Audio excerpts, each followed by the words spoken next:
Howdy doody, folks. Back here again for another show, and I made it back home. I'm going to say a quick hello to everybody. Okay, I see young Ethan was a first one here, so he's going to have the cookie.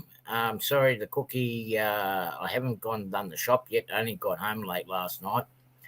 Jeff, how are you? Nice to see you in here. Okay,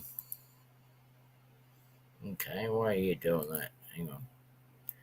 Been out of the seat for a couple of weeks, and here, everything's messed up. Boxcar Jerry, how are you? Nice to see you in here. Christmas blog, nice to see you in here as well. Jean Ricard, Jeff, the rail enthusiast, nice to see you. John Benicki, how are you? Ohio Steam. Okay, Elmar, how are you? Rick's Railroad and Peyton Rail Fan and all the others that are in and on the site. Let me close that down and I'll look at the chat on the other window. No, that's not the one I want. Wigwag, how are ya? So I see we've been having debate on pineapples. So pineapples can go with pizza. We do over here as well all the time. So that's not a discussion for over here. We know what that is. Okay, so I've as some of you guys have been aware, one of my friends, he passed away a couple of weeks ago. We had his funeral on Friday. Robin, his partner, thanks everybody for the well wishes that came in through YouTube. We're a great bunch of people. You guys are a great bunch. We're a little family and whatnot. So that lifted up her spirits. G'day, Split Rock. How are you? Nice to see you in here. John Kolf, nice to see you in here as well. It was a bit of a bittersweet couple of weeks.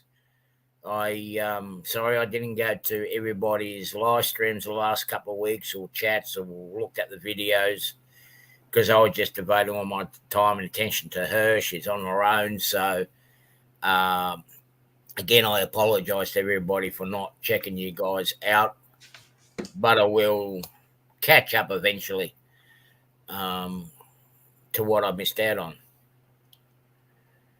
Okay, Jeff, to give you an idea, he had a hip replacement November last year, and he had a heart attack on the operating table, but he came through all right after that, and came home. He got a respiratory infection, going back in the hospital to deal with that.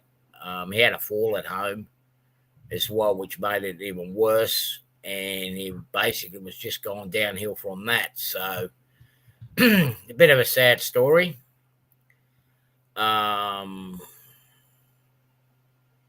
thing is, he's going to be dearly missed. He was one of those, he was a gentleman where he always had a cheeky grin and smile on his face.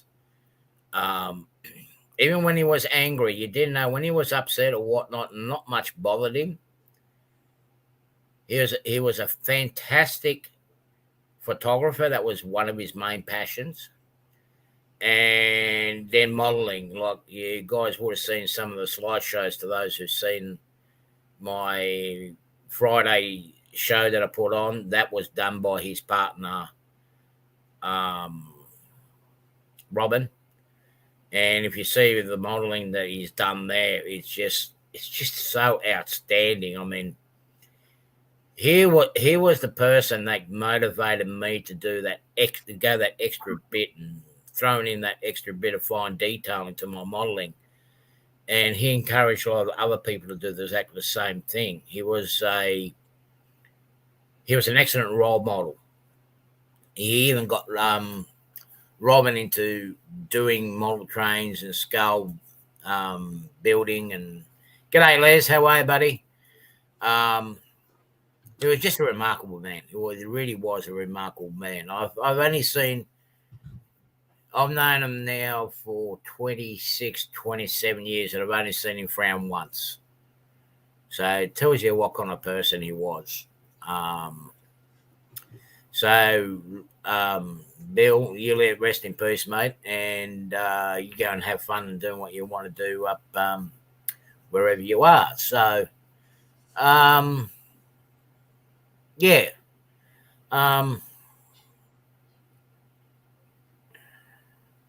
No, Jeff, he didn't get me into model railroading. I was already in the model. I was already doing model trains, and what he got me into basically is like doing the fine detail, putting that extra bit. Like, I know it's rough, and I was shown this before.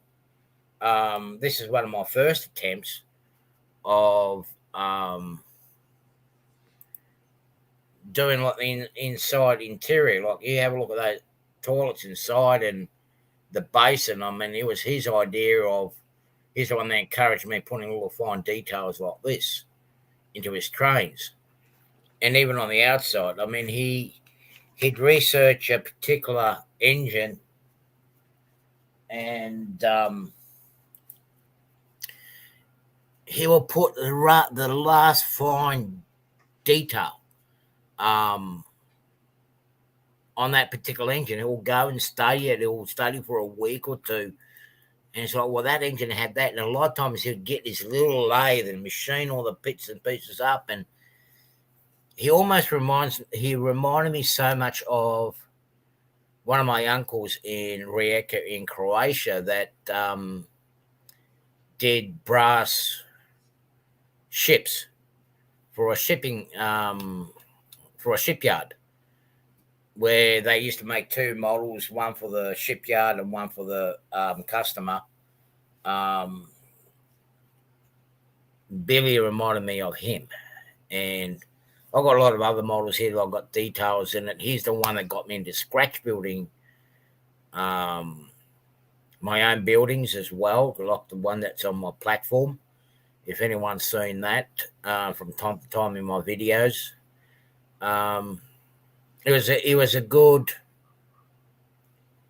as I say, he's just been an outstanding role model, not just to me, to a lot of people in the modelling community. Now, Les will probably know about the Liverpool Model Train Show. It's run by the Sydney branch and the New South Wales branch of the MRR. And during that train show, there's a big, giant glass cabinet. So you can enter into the modelling competition. You win prizes and trophies. Thanks, Jeff.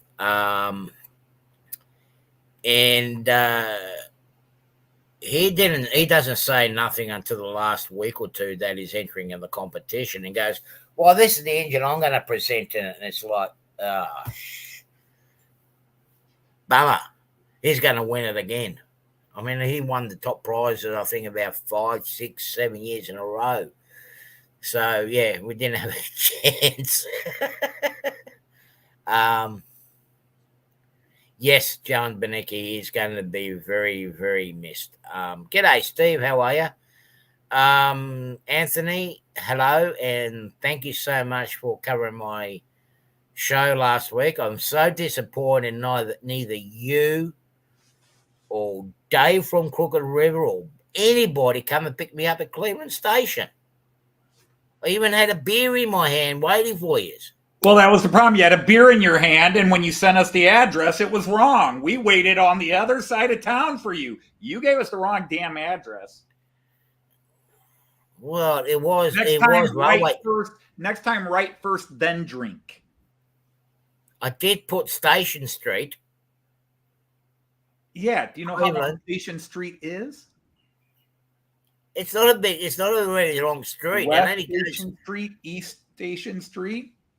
He went straight in front of the station. There's 2 stations on Station Street, knucklehead. Oh, is there now? Okay. Yeah, that's why it's called Station Street. It goes station to station. Right. You just went to the wrong address. You gave it. We went to the address you gave us. We're the ones who know Ohio, not you. We're the ones who know Cleveland, not you. You were in Cleveland. I was in Cleveland. Everybody saw it. There I was, right in front of the station. Yeah, and we were right at the bus stop. We're walking around. Well, I wasn't. Dave was. I had to do your show. So I'm, doing the show, and Dave's like, I'm walking around. I see him standing on a platform, but he's not there. I come around and he's not there. Sorry. I know what Dave was looking at. He wasn't looking for me. He was watching all the wildlife walking past him. Right. Yeah, now I know. Always somebody else's fault, Artie, never yours. Yeah, I'm sure I was in Cleveland, Jeff. I was definitely 110% certain I was in Cleveland. That extra 10% was the alcohol. I guess I'll have to talk to friend, not sure how Artie got out of the country. I found the secret tunnel, Steve. I found that secret tunnel. Yeah. True story. I have friends. I know how to get people into the country. Yeah. Yeah. But I tell you what, I'm glad to be home. They were all at your place, Les. They were cooking there. Oh, okay. I'll tell you what, I'm so glad to be home. I know it's not much cooler, but it is a little bit cooler here. And it is a little bit overcast, but I think it's going to rain tonight. But, oh, man, coming home yesterday, I went during the daytime. Hey, Nancy, how are you? Was it a Robocop? No, the Robocop's got himself into trouble. He illegally parked in front of our place, in front of Robin's place, and he had his car sideswiped by a vigilante that, you can't park there, I'm going to sideswipe the car. An unmarked police car. And then he took off. So they were after him, not me. Hello, Ron. G'day, Ron, how are you? But I can't get over how hot it was coming home. Some parts were about 105, 110. And that's not far from Les's area. And it's like, no, I'm going to keep going home. I'm just going to keep going. Summer in Australia and hot. Go figure. Oh, well, yeah. I mean, it is summer. I mean, you wouldn't think it was hot here during the summertime, would you? 37 degrees. Yeah. Yeah. That's touching 100 there, Les. Yeah, I went through 100. Yeah, just mention of it. Like east of where Les is on the bypass now. I'll tell you what, it was hot on that, and I want to go and stop at the Big Banana on the way through, but couldn't find anywhere to park, and they rearranged all the roads, and I'm like, looking at how hot it was, I go, nah, not going in there. 31 now there, Liz, okay. But I did get a shot at Les will know this place. It's the Clog Bung. They got a miniature gun railroad. It's very small, but I mean, they got a lot of old Dutch buildings replicated, and they're guarded by water dragons. So I'm going to put that in the next couple of weeks on my Fun Day Friday. Something for you guys to look at. Yeah, but they go back to some of the buildings date back to the 1500s. So it gives you an idea.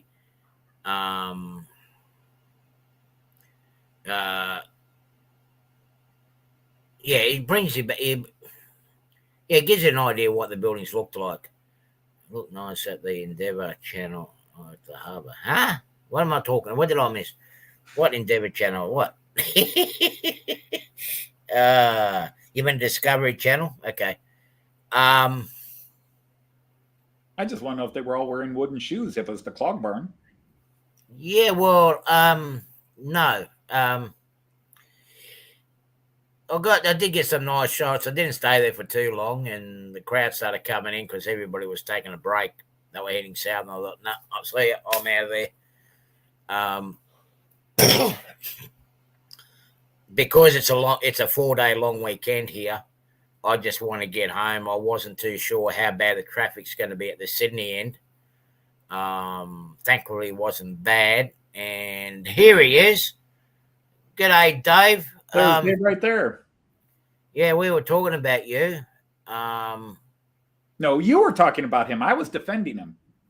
Yeah, well, yeah. Between you and Dave, you guys left me melting at Cleveland Station in that sun, that hot sun. And Artie, let's just verify this now. You've just admitted it. Your Cleveland Station was in Australia, correct?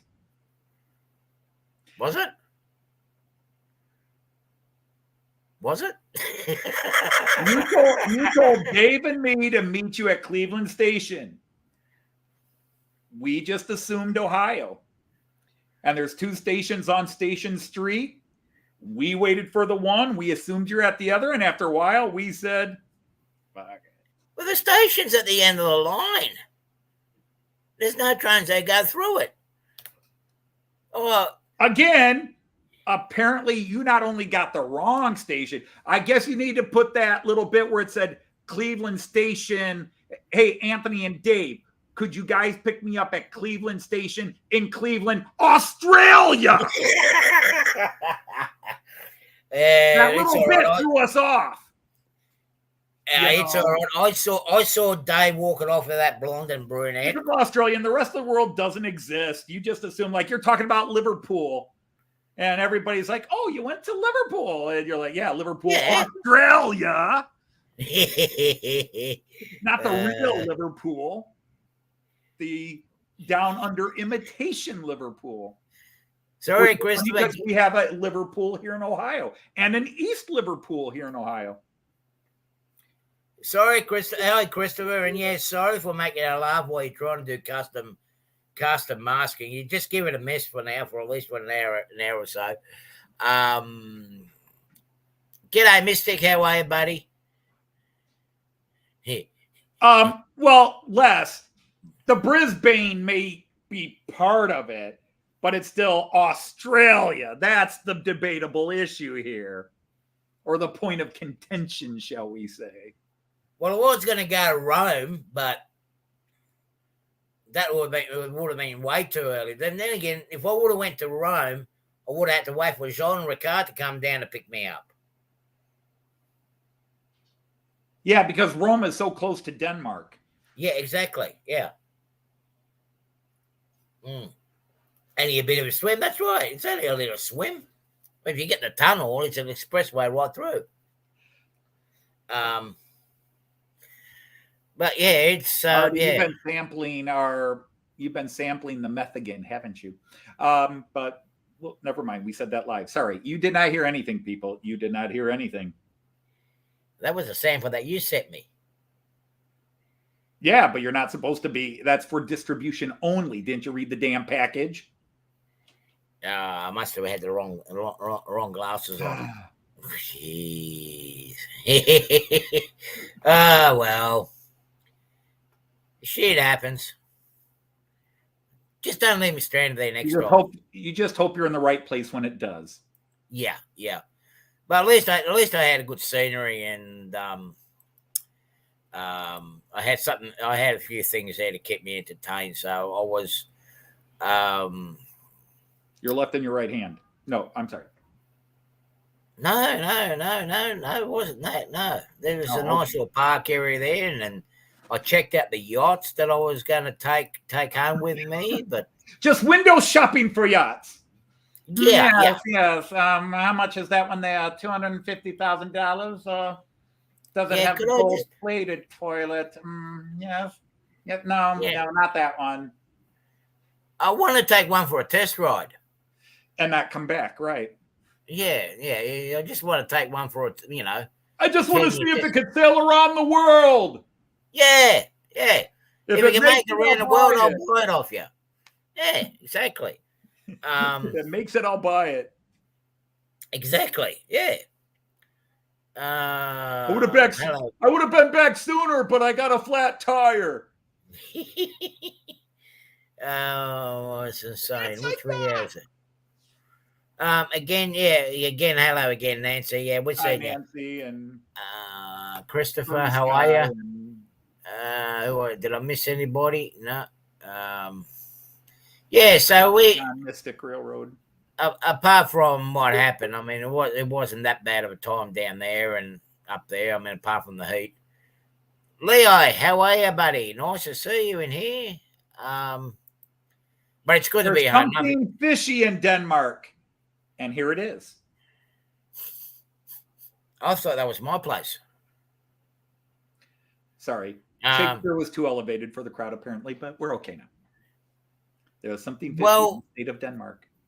Well, that's right, Liz. I got to go through Roma. No. So Cleveland to Rome. Cleveland to Rome. No. Anyhow, while he's trying to figure out his lie, how are you doing, Jean-Ricard? Are you on? Can you hear us? Can you speak? Apparently, you can't speak, or you can speak. It's just not going to come through a mic. Yeah. We're going to learn how to lip read in Danish. Here, I'll hold mine up to the camera, see if that helps. No. Nope. We can't hear you, Jean. Who is this? What's your name? Don't mind sharing. Nah, we still can't hear. Yeah, Jean-Ricard, your mic's not working. Reboot. Oh, It's gonna reboot. I have a question for Anthony Dodge as a Browns fan. Yes, I am an Ohio guy. Now, Dave from Cleveland hates the Bengals. But I'm an Ohio guy. I root for the Ohio teams. Cleveland's number one, but if Cleveland can't make it, I root for the Bengals. And at least the Bengals actually make it, unlike my Browns, who consistently find ways to embarrass the state of Ohio and the city of Cleveland. Them and the Indians. G'day, race fan. How are you, bud? He's back. We'll try it again. Let's see. Can you hear me now? No, we cannot hear you now. But you couldn't hear me before. We could not hear you before, and we can't hear you now. Okay. Then everything is working like it should be. Exactly. Yeah. Okay. So you might want to go out and come back in again, and maybe everything will be working even better. No. Artie, I'm very disappointed. I was sitting out on a boat on the water in the harbor, and I saw you standing on the dock side with your beer in the hand and your nice hat on, and you didn't toast me and you didn't turn around and wave to me at the boat. So now I'm just cross and sitting back in my nice chair in my home here, because when you don't want to say hello to me in Cleveland, that's quite okay. Well, he was expecting you to pick him up in Rome. That was the problem. He wanted you to pick him up in Rome. Yeah, well, exactly. He didn't pick me up. So. Because who doesn't expect a Danish person to pick them up when they go to Rome? Exactly. Of course, it's like the American persons that expect me to pick them up in Hamburg. Taxi! Hello? You seen the distractions that I had. Buongiorno, signora. Where can I take you? Wait, you're not Danish. Go away and leave me alone. Yeah. That's the problem. I'm sorry. You should have called out. I was distracted. Yeah, I know that. I mean, how often do you see bikini-clad girls in Cleveland this time of the year? Yeah, but it looked like a very nice place, even if it depends on where you go, Artie. To be there.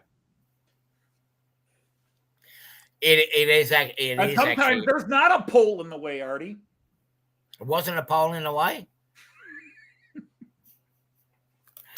Oh God. Boom. Walked into that one. Um, it is actually a nice area there. We're close to the bay. Nancy, we start R-rated. Yeah, there's already a warning right at the Even start. R-rated movies, even like The Godfather, they don't immediately start in. It starts with a wedding, everything's happy, everything's good, and then it's bam, bam, bam, you know. Yeah, we just let you kind of ease your way in, and then it explodes. Exactly, and it's already And got that's covered. X-rated if you think about it. And we haven't got the exposure, so we can't go to the X-rated part of it. YouTube is still working on that channel. We did that on the last stream. Can you remember that, Anthony, when we saw this man in casts on his legs? Yes. Yeah, that was definitely X-rated. Mm-hmm. That was a scary sight. Don't do that again, Archie. Oh, what? Showing my thongs? Yeah. Or my bright legs? Yeah. Yeah, walking around wearing your thongs. Was scary. Just brazenly wearing your thongs out in public. Yeah. Yeah, well, it's called being. And you thought those Italian guys on the Riviera were bad with their Speedos. Yeah, but I mean, hey, when you're up in Queensland, I mean, you might as well just liberate yourself and start wearing thongs. Swimsuit.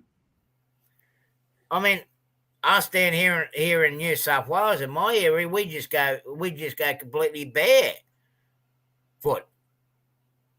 Yeah, barefoot. So, yeah. Yeah. Yeah. Yeah. No. My mind is Yeah. going crazy right now. It's you parked that bus there a long time ago. Yeah. Yeah. G'day, Stormy. I got anything train to talk about? No? All right, back to the stupid stuff. Train stuff? Well, I did try. My train talk is all about anticipation. I have stuff. I've got a whole bunch of things pre-ordered. A lot of it's supposed to be coming in the next few weeks. And there's only one of them is in stock, and I can't buy it yet because I'm waiting for the moolah. I'm waiting for the cash. The tax man says man has said you got to wait a little bit longer, Anthony. No, I just did my taxes today, and that's a happy thing for me. Doing taxes is a happy thing, and but I'll get that money in about 2-3 weeks. But I have the last of my retirement bonus money was supposed to be in my bank account Friday, which was a day and a half for you, yesterday for me, and it's not there. And I'm pretty peeved about it. It actually doesn't even go into my bank account. It goes into a stupid savings account. And then I have to write them a letter and say, could I please have the money I earned? Anthony, are you sure that you have earned it? I don't. Are you sure that you are actually allowed to get those money? Yes. Oh, yeah. Yeah. No. Can't be. Because I got it all last year, or I got what I wanted out of it last year too. But it's strange American retirement deposit, blah blah crap. The way the laws work. Okay. I am not a tax official, but I have been doing taxes for me and other people for years, and I can't quote tax law, but I know how to do every element of tax law. Yeah. So that all the poor people have to pay. So that you can sit there in your chair, sucking every bit of money out. Poor people are paying for my trains. That's money I earned, Bonzo the clown here. That's my money. I earned that money. I'm going to just answer this question to Mystic before he comes around and attacks me. Is there any cool bridges around here? Yeah, but this time of the year, I am not going up to it. I will try to get a shot of it. That we do have a viaduct between here and Sydney, but our little snakes have been a little bit overactive at the moment, and I've got to find a way to get up there and take the photos. Plus, I've got a few other things to get done here around the house too. I've got to get the house ready and get myself ready for surgery because I've got the surgery in about 2.5 weeks. And for some reason, when you go up in age, time flies really quick. Tell me about it. Yeah, so I've got to get that done. There was a bridge that I want to get done, take a photo of at a place called Johns River, a little bit south, a fair way south from where Les is. But with the new bypass and the freeway that they widen it up, it was like you can't really. There wasn't really anywhere for me to pull over, and it's like it goes over a ravine or it goes over a causeway. Next, I want to have a little bit more time. I will stop and get some more photos of it and hopefully be able to get some videos of trains going. But on a weekend, there's not really that many trains that travel on that line.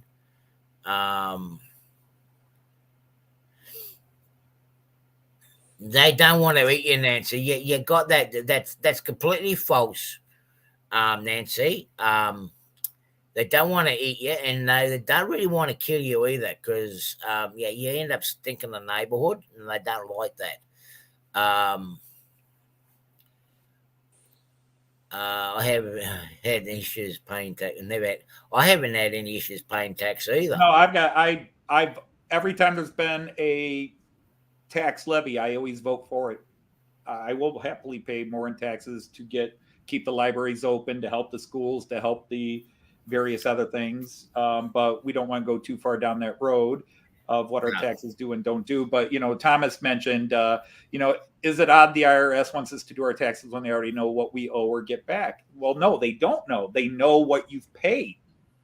They know what you pay, and then there's a list of what you should have paid, but then they don't know what deductions and other incidences have happened in your private life through the year, and that's why you do them every year. They don't know everything. We've created such a boogeyman out of the IRS over the years, but they're really just a bunch of understaffed and overworked people that are trying to earn a living like we do. See, Les is talking about there, like the bridge in Grafton near where Les is, it goes across the river. It's a double-deck bridge, and the way it works is you've got the train line going underneath it, and you've got the roadway going over the top. So it's basically two bridges in one. Again, as I said, I didn't really have much of a time to stop and get a photograph of it because I was intending and getting a photograph of it. I am going back up. I'm hoping to go back up there again before my surgery because there's a few items. I believe it's coming from Amherst. If you're still here, Dave, hopefully you pass along to Marty. So when he gets home, I'll be able to. I'll have to go up and pick it up from him.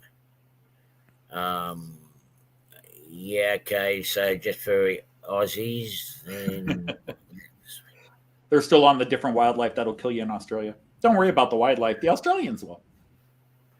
You don't have to worry about it. Yeah. Speaking of animals, how many live feeds? I mean, I watched Heath, but how many other? There was VR Railfan had feed going from the big Amherst show on the east coast of the U.S. That was the big thing on the American model train world today, and just lots of different people. Some I follow, some I don't. Most I don't. Were live streaming from the Amherst, but Heath did a rather intense one, which gave me a crazy idea. I don't believe they are in Massachusetts. I don't believe. I mean, there's something odd about that place. I noticed it when on Heath's stream this morning. There was something missing, and it was called snow. There was no snow around. I didn't see any snow. So I don't think they were. It was fake, just like the moon landing. Damn it! Exactly. Yeah. They're actually in a warehouse in Pittsburgh. I would believe that. Yeah. Yeah, that bridge that's up in Grafton, and Liz just reminded me. Also, got a lift up where it actually raises to let the old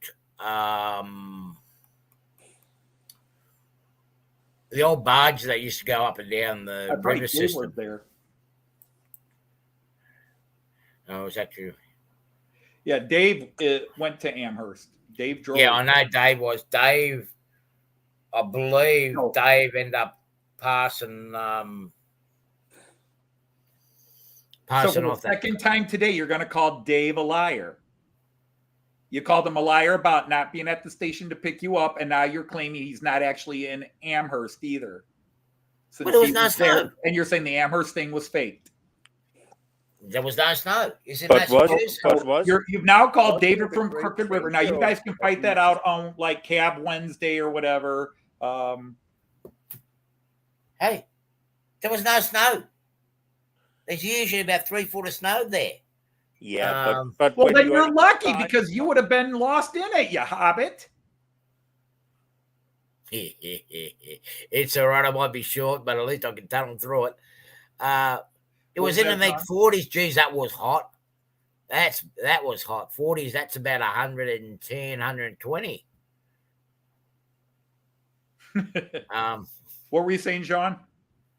I was just wondering if you go to train shows and expect them to fill the hall with snow before you get in there, Artie. I was talking about outside. I was talking about outside, not inside. Okay, but the show was inside, and they showed from the show, didn't they? Well, they showed them going from building to building. There's actually, is it 4 or 5 buildings? I forget. 4 buildings they go through. 4 massive buildings. It was cut, you didn't see where he had to shovel the snow to go from one building to another. I saw it in his show, in his live stream before he lost the signal. Artie, they hid the snow from you. They had little plows, and whenever Heath was about to film, the plows pushed the snow that way just to just to mess with you. Why should you have any snow when we don't have any snow here? Oh, you live on the North Sea with the warm current flow, and you don't get the snow like we. I live on the butt end of Lake Erie. I gave Sparky your stuff to add to the other stuff for you, hoping to meet Marty tomorrow. Okay. Well, Marty will give me the signal message when he's got it. And then when he comes back home, I'll have to go up and pick it up from him. He's up at... It's only going to be a 9.5-hour drive from me to go and get my parcel. Because this is the stupid idea that I came up with while watching Heath stream today and mentioned it on Heath stream, but Jean Ricard may not approve. And Joyce just kind of winced at me and go, really? We're going to be in Miniature Wonderland in June. Yeah. And I was wondering, could we live stream from there? You probably could, but I have no idea how you do it. Oh, I know how. I've already filmed it. I can do it too. It's so lucky for me just to be here, Right. Yeah. So, well, at least somebody here is lucky that you're here. Yeah. So when we get, we're planning on being there for the 5th, aren't we? Because I'm doing a live stream from the Toledo Model Train Show, which is Sunday, March 12th. And that's Toledo, Ohio, USA, not Toledo, Spain, or Toledo, Iowa, or Toledo, Illinois. It's Toledo, Ohio, March 12th. Oh, okay. That way, Artie, just in case I suddenly need you to pick me up and you get the wrong one. Yeah, well, but Archie, I'll see you in Spain when we meet there to pick up Anthony, because we misunderstood where he was, in what Toledo he was. Yeah. Go to Toledo, have your paella, see if I care. So I know we haven't really talked here. Simple geography. Simple geography, Artie. Look at a map of the United States and find this. Okay, see that shape? Find this. Toledo's right there. Right. What's that? On the palm of the hand? No, not on the palm. Below, just at the wrist. Below the thumb. Just right there. Okay. Straight down from the thumb. Okay. If you look at a map of the United States, this bizarre little warp shape is a crazy little world called Michigan. You don't. Actually, this part of Michigan is beautiful, but it's filled with crazy people. Avoid Michigan at all costs. And then So how did you get out of there? Toledo is the closest part of Ohio to Michigan. Oh, okay. We're close to the crazy. So just quickly, so we're talking about, say, what, 4th of June in Miniature Wonderland? I think it was the 3rd of June. I think it's 3rd of June. Did I say 4th? Did I say 4th? Well, I was lying to him just to keep him on. 3rd and 4th. Okay. The weekend before my birthday. Okay. You were arriving at Friday the 2nd. Yeah, Saturday, June 3rd. Saturday, June 3rd. We will be at Miniature Wonderland. Joyce, I, and some crazy Dane are going to be there at Miniature Wonderland. And I must possibly be meeting up with you guys there too. If you can make it, we will be there. We'll give you all the details if it works out that you can. I'll try and contact Bundesgrenzschutz and make sure that they keep him at a distance, like you do with NSA. G'day, Daryl. How are you? It's all right. I've probably got one of my cousins in there that's working for him, so I should be all right, I think. And I knew you were back there, Rick. I knew you were back there. Yeah.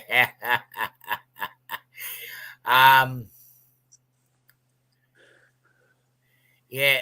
Okay. So, geez, Dave, you're clocking up some miles this week. This last week too. You're trying to catch up to me. Nice. Who wants some snow? Yeah, send us some over here to cool us down a bit. Thomas, we need to cool down a bit down here.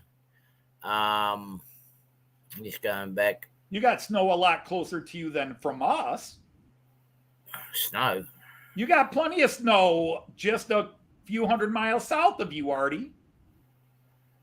Probably is. It's called Antarctica. It's one big snowball. Oh, that place, yeah. Yeah, that's closer to you than we are. The wind's blowing in the wrong direction. We're not getting the cold air from there at the moment. But it would be nice. I thought it was more like an ice cube. I don't think they have much snow. Isn't it more like ice? Well, it's mostly ice, but they have snow too. Okay. Yeah, they do have snow down there. Yeah. Well, I don't come there so often. It's more Greenland for my part of the world. Well, yeah, it's part of Denmark, so yeah. Yeah, you can just go over there and it's basically our backyard. Nancy hasn't seen snow. I think everybody better send her some snow so she can see what it looks like. Every now and then Seattle gets a bit, but yeah, they don't tend to. But was it last year before? And I have seen a lot of snow, more further north from Springhurst anyway. With the family that lives there, it's a shame I couldn't make it up there. Would have been a ball. Would have been a ball up there. I reckon would have had a good time. So they did run into some light snow between Buffalo. Cleveland and Buffalo. But see, you were in Cleveland and you didn't see any snow, Artie. I didn't see any snow. There's a fun thing about this. Everybody demanding snow. Everybody has snow. You just have to go to the nearest tap and open it, and then you have liquid snow coming out of the tap. I hope liquid snow, but it's not snow. Yeah. It's now water. It's not snow at that point. And when it's blown out and crystallized, what is it then? Ice. Yeah, before it turns into ice, before you pressure it together. It has to be in a certain state to be snow. Do you go into a restaurant and say, I'd like a glass of condensed steam? Yeah, Actually, I have done that. I have done that. So, And I apologize and tip the waiters and waitresses heavily. What can I get you to drink? I'd like a glass of condensed steam. huh? Water. That would totally but confuse if the it's younger condensed generation steam, today. it should actually be water that has been boiled. If What's it's that? it should actually have been water that has been boiled. You should actually have, otherwise it isn't condensed steam. Okay, Mr. Wizard, we're going to turn this into a whole science. But once it's steam, it has to condense to become water again. Yeah, correct. But if it hasn't been steam, if you just You stupid, crazy Dane, just shut up! Take the joke and run!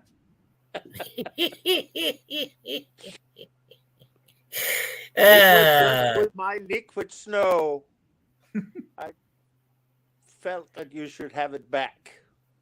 I've got some snow for you. It's yellow. Do you mind?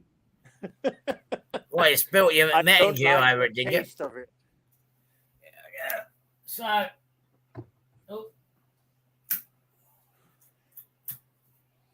so anyway, what I was up and Is it 10 o'clock yet, Artie? getting close.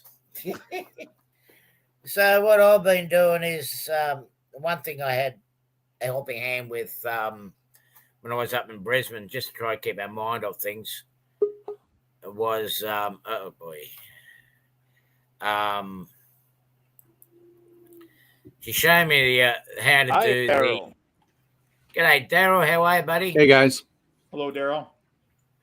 Showing me how to use Tinkercad. So I'm starting to work out on doing some couple of boxes for the Lima Australian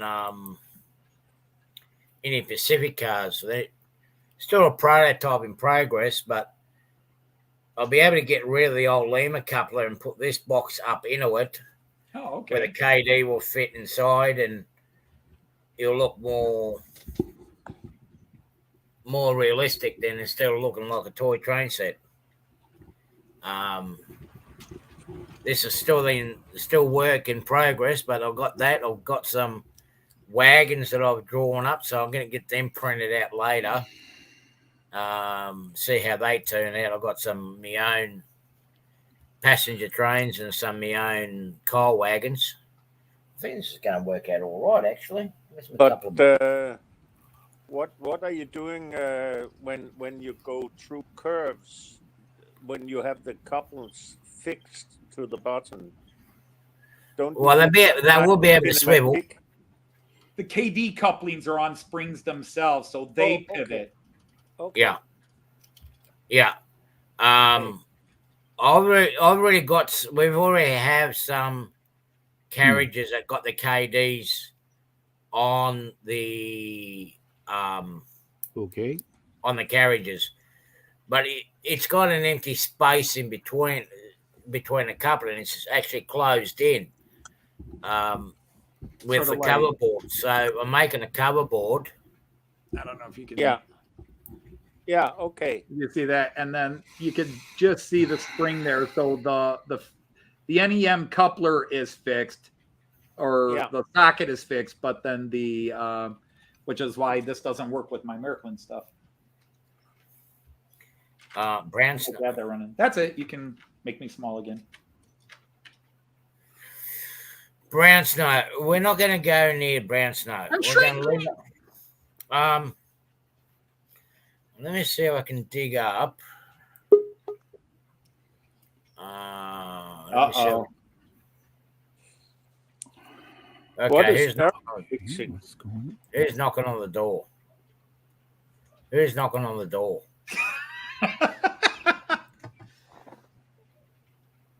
Hello. Hello. Evening, gentlemen. How's everyone? And now from the tree party we have. What the hell happened to you?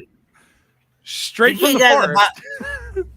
What is Did that? you- kind I of had- halo you- I had some trouble with a weed whacker, but nevertheless, it's okay. I thought you went to the same barbershop as I did. Look what happened to me. Yeah, you came out looking good though. Rick, you Yeah. have You're to sit still. Rick, you would have broken your monitor if you were telling if you were Pinocchio. here's the difference though, Artie. Yours was probably done by a professional. I'm not I'm not at all embarrassed to say that mine was done by an 8-year-old and it still looks damn good. Wow. Here, kid, take these scissors. Go to work. Okay. Yeah, well, mine was done with sort of like a professional.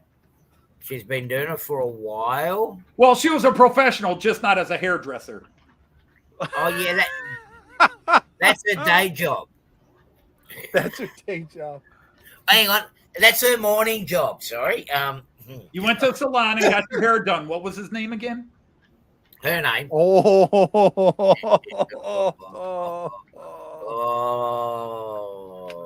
Julie?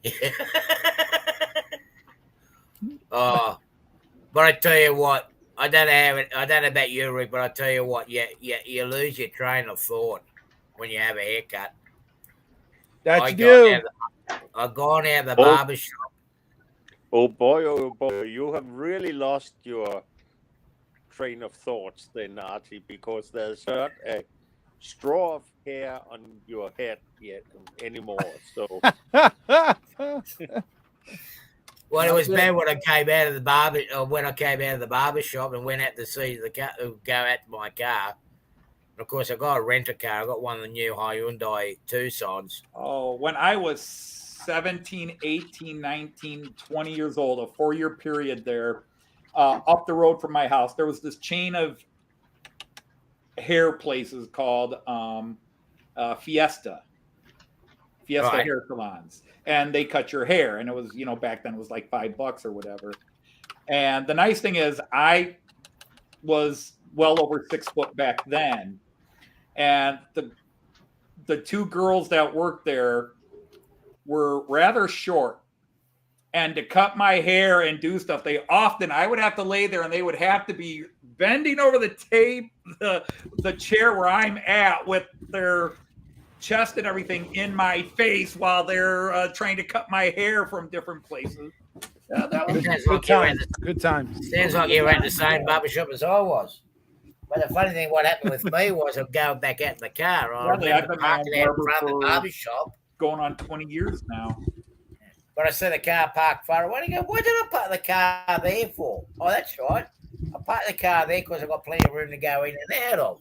They're just going up there and pressing the button to open the door, and it wasn't going to work. And I'm trying to open the door. And here's this lady with a shopping trolley at the back, sitting there watching and smirking. Thinking, what's this guy doing in my car? Like, I'm trying to open the door. And then I say, what's wrong? Oh, no, I'm up in here. I can't get in the car. What's going on? And then I look in the window, and there's no drink bottles. There's just a bag of, those pocket-sized tissues that you get. It was sitting in the cup holder, and I go, oh, this is my car. And she's pointing, yours is flashing over there, but it's okay. They're all white. Okay. No, I've been my own barber for 20 years now. There came a point in my late 30s where they were charging me $15 for very minimal work, and it's just like, forget that. Yep, same here. I think I've been doing it since I was about 17. See, I was never one to get my hair styled. So for me, it was like it grew in, and then I cut it to this. And I'm like, why am I paying the barber just to go in to do a couple buzz shots? And it's like, I'm the quickest guy in the chair, his whole day. So I'm like, crap, I could get that done in the military for, cheaper. So ever since then, I went down to my local Walmart and got my own little buzzer, and I've just been doing it ever since. Yeah, well, in the colder months, I make it this small, and usually in the beginning of the summer, I'll look like the big guy up there. It was soon. No, see, I'm the opposite. When it's cold, I let it get a little longer, and I even grew the beard in, which I finally shaved off last week. This big guy here next to me. Or you're talking about this?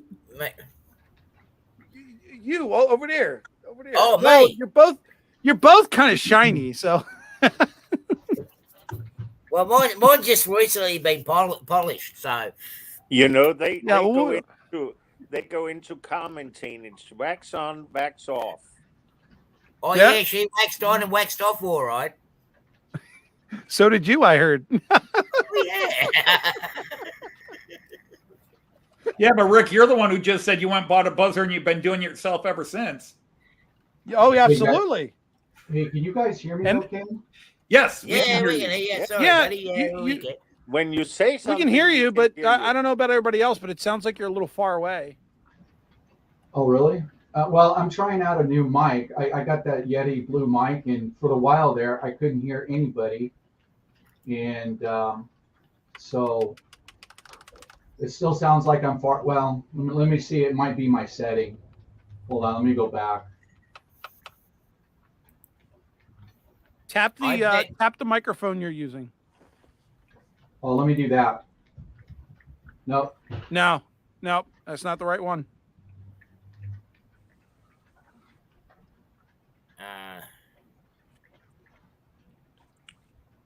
Archie, when you say as soon as I got to start styling mine and get the hairbrush out or comb out, I know that's time for me to have a haircut. Del, when you say something, it sounds like you're sitting in the bottom of a barrel. Who, me? Yeah. No, not you, Archie. Daryl. See the thing about hair cutting, of course, is especially, I mean, all guys go through it, but us bald guys, it sucks because we got all this hair that doesn't grow, although there is hair here. It's just very fine and not growing together well. But now you have to cut all this hair that's growing in places you don't need it to grow. Every now and then Joyce will say, "Did you cut your hair?" And I'll say, "Yeah." She said, "You missed your eyebrows." And I'll go, "What?" And she'll go, "You got two big hairs right here just sticking out." I'm like, "Really? I got to do my eyebrows now too." Oh, those random stray hairs that come out. Okay.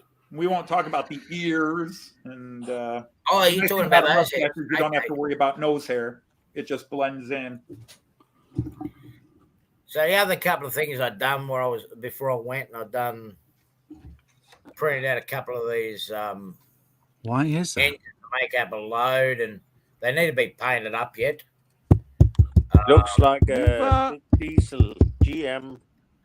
Yeah, that's an EMD one. Engine. Okay. Yeah, that's an EMD one, and I've done an alcohol, paint them up. I might print out a couple more tonight, and these ones will be done up as new engines to go in, and I'll do some other ones real rough to look like they been poured out, and it'll make a nice little detailed bit of scenery by the loco shed. I've been playing. Archie, I what'd just you do? Go out and get yourself a fancy printer? Suggestion, and that is when you are changing the filament. Next time you use the printer, try and get something with a color in it, because it's very difficult to see on screen when you show a white. Yeah, but there's a reason you use different colors. Okay, why? There's it depends on, for example, if you're not going to prime them and go straight to paint with them. If you're you use a white primer, for example, for certain colors. You use a black primer for certain colors and a grayscale primer for certain colors. Okay. Yeah, I can see it better now, Archie, but I was just thinking, if it got a little bit like if it was gray or something, you could see the details more, because I can see that there's a lot of... Once I paint it up, it'll look a lot better. But yes, Rick, I went into the... How are you? Okay, so Rick, went into the black hole of 3D printing. Rick, I have a question for you, brother. Can you yes, hear sir. me? Okay, so when I plug in this Yeti Blue, I can't hear the screen. I can't hear no volume out of the computer.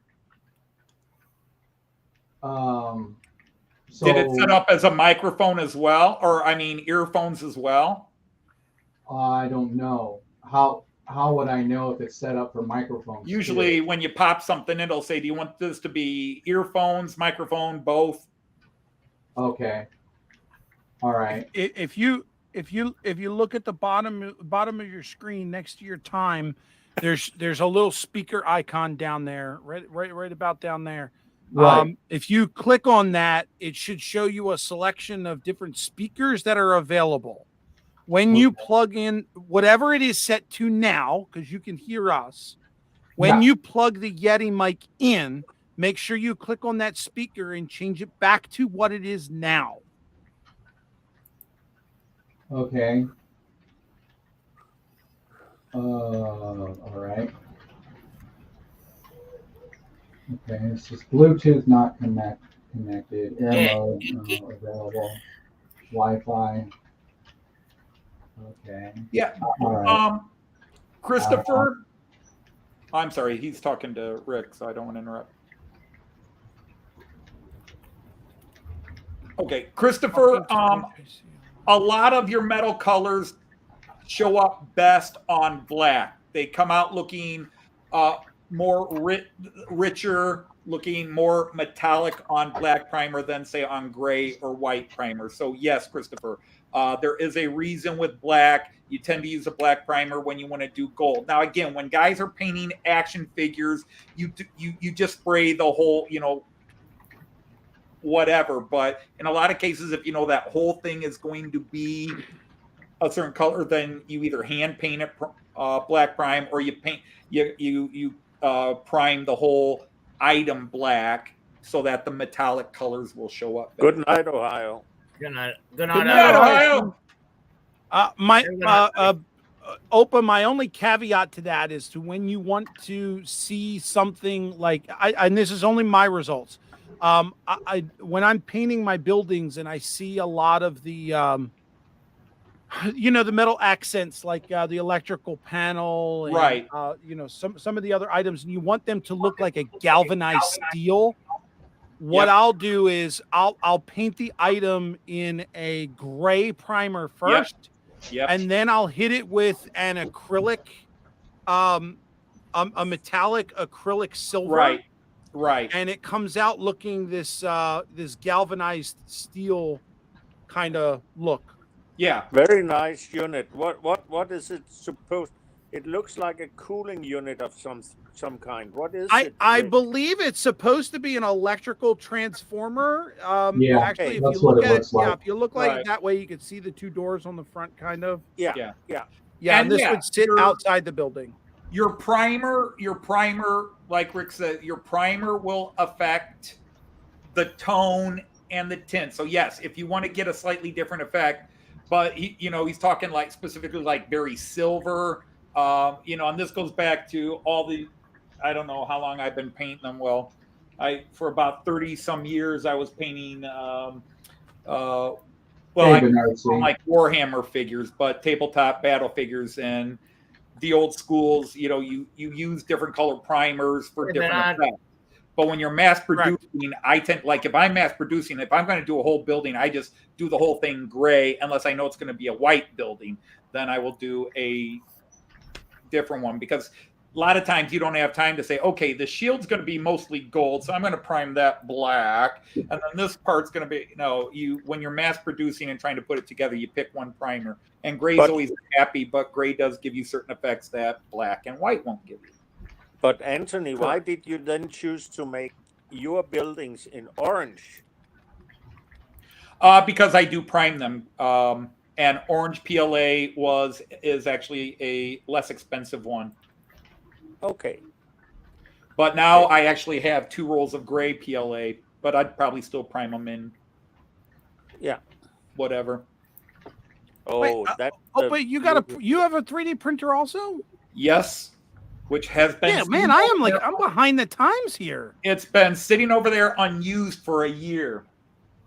Wow, I'm behind because the there are things I'm trying to design and I'm trying to learn 3D printing, and I've used Tinkercad and stuff like that. But there was a specific building I printed up, actually several buildings, including ones that are painted on my layout, were 3D printed by me from stuff I stole from Thingiverse. I shouldn't say stole. I always make a donation.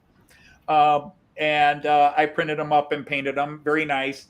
And I printed up some little baubles and that, but I'm trying to do some more elaborate stuff, and well, it didn't go well. But I also printed up a bunch of buffer stops for my display tracks and that. Hello, Bernard. Oh, Okay, I'm just going to show this. Oh, Now, That's this is one for heck of a Christopher. screen. that's pretty cool. look at You that! see the Look at that metallic Yeah, finish. That the way I did this, I actually used a gloss black as an undercoat, and I end up letting that dry for at least 2-3 days. And what I used was I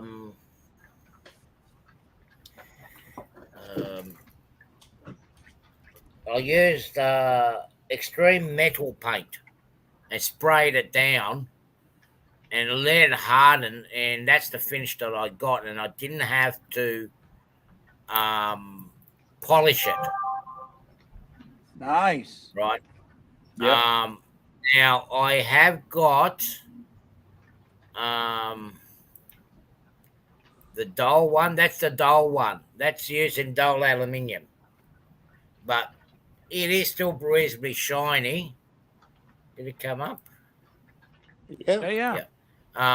Still reasonably shiny, but I've done that as the coal trucks we used to have over here.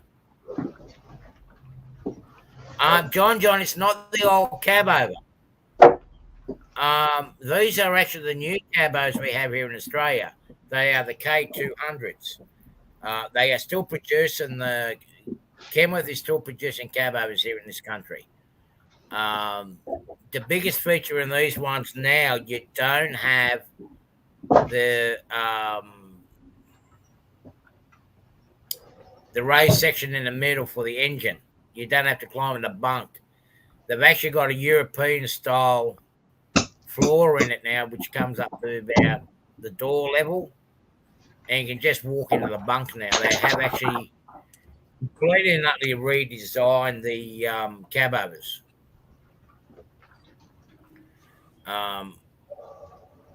So yeah, that also on this one here, I've also used the black gloss as an undercoat. I did use the extreme metals undercoat, but I didn't like the finish. So what I'd done was I just got used to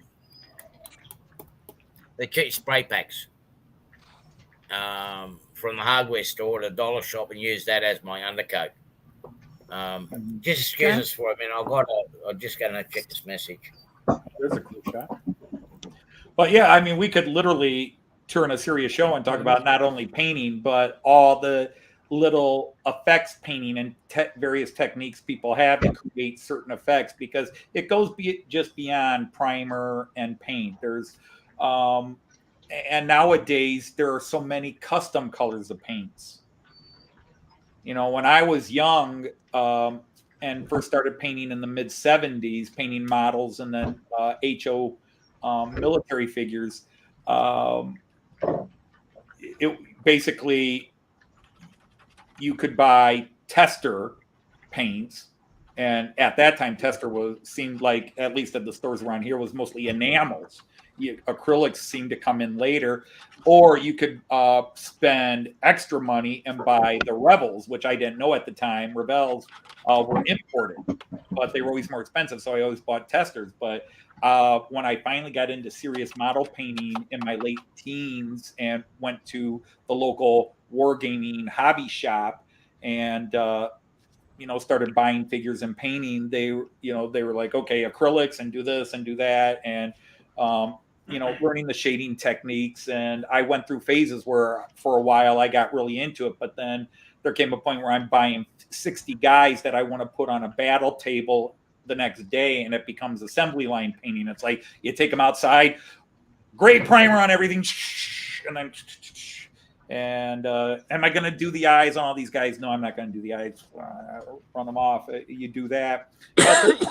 Other little techniques, gold leaf and silver leaf paper that you can just tuck in certain areas, wrap things on, and slowly brush it in.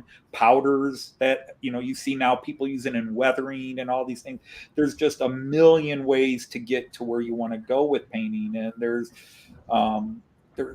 outside of either clean your plastic good or prime it first, there's no right or wrong way to do it. A lot of kids start off, they grab the model, they cut it, and glue it together and start painting, and that's great for a kid, but you do in the long run want to teach a little bit, because I also paint houses, so prime is important.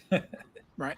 And you're absolutely right. There's multiple ways of getting the same effect, and different people have different methods, but the same goes with a lot of things. Just to give you an example, when I was doing the STS holiday cars, and I was doing the decaling, from my understanding, the way that this is supposed to go, and I haven't done much decaling in my years of modeling, but when it came to the cars themselves, the instructions that I was given was to remove any decal that you wanted removed. So if you're stripping the car, remove all those decals. And I was told to use denatured alcohol to do that, which actually worked very, very well.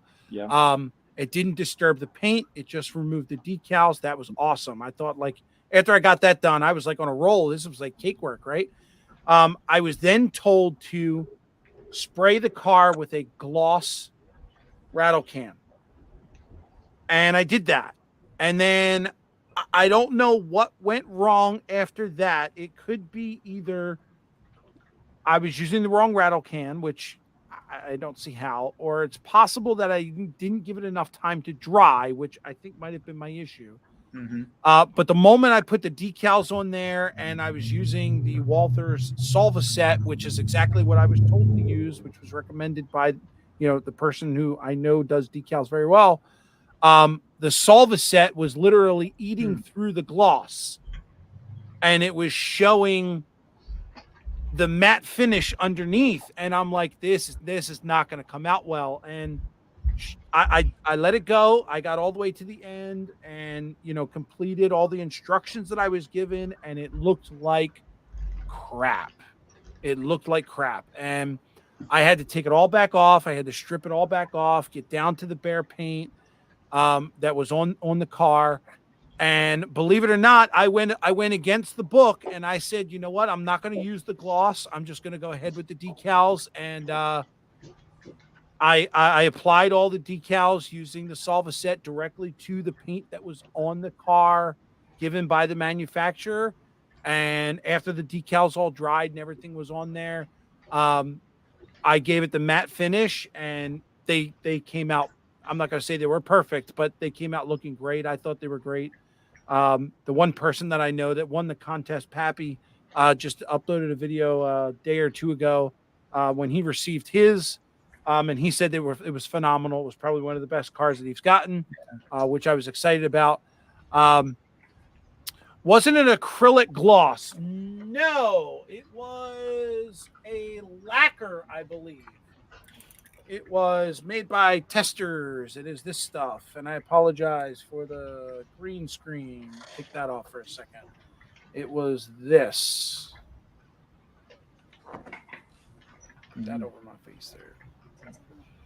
So this is what I was told to buy. This specific brand, right. This specific can. I also tried. Don't want to bash a company, but testers primers and lacquers are not my favorites. I will just go on record as saying that personally. Yeah. And then when you're dealing with gloss paint, period, there are attributes to gloss that are so much more annoying, both wall painting, and I can't tell you how many times when talking with master painters and guys that paint houses and so forth, and people want to gloss and they try very hard to discourage them out of gloss. Yep. I'll be right back. I'm going to grab gloss. Yeah, no problem. It's turning into a Agatha Christie novel here. They keep disappearing one by one. Who's next, John? You or me? No, I'm not going to disappear. Actually, for once, I have tried to prepare myself a little bit for this stream. But last time we spoke, it was about tracks. So, of course, I have taken a couple of pieces of Märklin track of the old type. And that was because we often talk about tree rail. And I cannot see myself anymore, but... hang on, let me embiggen you. There you go. There's the old American C-track. There's the old stuff. Not C-track, M-track. Yeah, M-track, and with a center rail as well. I'm sorry about the shaking of my hand, but this is the old Märklin M-track, and there you can see the three rails with the two rails for the wheels to run on. Right, and then the solid third rail above, right? Yeah, and a lot of Americans should know it from the Lionel. Yeah. So that was until 53, I think, and then they made this with the center studs like the C track now. That's M track version 2, and then C track came out later. Yeah, because we did talk a lot about track last week. Yeah, but I just wanted to, so that we didn't have to run everybody to leave the screens empty. I just let you sit there and laugh in the middle. So this is the matte finish that I used originally. Mm-hmm. And the issue that I ran in with this stuff is, yes, it did work. It did make the car, it gave a matte finish. But the problem was, I don't know exactly what happened, but it did not blend the decal to the car. What it actually did was it highlighted, I wish I had a picture of it. It highlighted the decal. It actually made it look like a sticker. It looked like it brought out the decal as I cut it and made it look like it was a sticker that I just placed on there. It was no longer a decal. It was so weird. Right. So that was one. So then I took that back off, and this stuff here, this stuff I love. This is my go-to stuff, but this only works if you're airbrushing. Testers makes, you're not going to see that at all. Testers makes this stuff. It's a dull coat. Yeah. Yeah, it comes in a little clear bottle. Yep. Now, this stuff I put through my airbrush. Absolutely love it. Absolutely love it. You don't have to thin it. You do have to use a little more pressure in the airbrush because it is a thicker formula. But this stuff, man, it covers like you wouldn't believe. You don't have to use that much of it, and it gives you the finish, and it blends awesomely. Somewhere I've got that. It's the one thing by Tester I do like is the dull coat, but I brush it on. I don't airbrush. So after all of my catastrophes with the STS holiday car, I decided I was going to go out and I was going to do a test, and I grabbed a couple. I haven't started it yet, but what I plan to do is I'm going to do a video. I'm going to grab some of my older cars, and I grabbed a couple of cans of different glosses. I've got the Rust-Oleum crystal clear enamel, and I went and I picked this stuff up. This is going to, I went and picked up the Rust-Oleum 2X Gloss Clear. Now, that's good. My understanding, where'd my light go? Why did I all of a sudden go dark? Ooh, that's a weird effect. That's a weird effect. None of my lights went out. You have used too much coating on the lens. All right, well, come back here. No, that's good stuff you got in your hand. The 2X? Yes. Really? Okay. Yes. So I use both spray and I use that both spray and I use cans of it when I'm finishing furniture I make. And I love that stuff. That's awesome. I think so. My understanding is this is a lacquer, basically, but this is an enamel. Mm-hmm. Now, I did a little research, just Googled a couple things, and my understanding is the lacquer dries very, very quickly, but over time, the lacquer can break down and it can crack. If not treated correctly, it can crack. But the enamel, this is basically the same stuff that you put on your car. This is the clear coat that's on your car. Mm-hmm. This is the enamel that you see in automotive this is what they apply on automotive. So the only problem is this stuff takes a long time to cure, like days. So you've got to put this on. You make sure that you've got time that you're going to put this on and leave it. Once you put it on there, if you touch it, you're going to have problems. So I want to try this. I want to put this on, leave it for a couple days, and then try and put decals on and go from there. This stuff, from my understanding, is the same. It's the same as this. No, but they are different. They are because when you look at, you're right, they are different.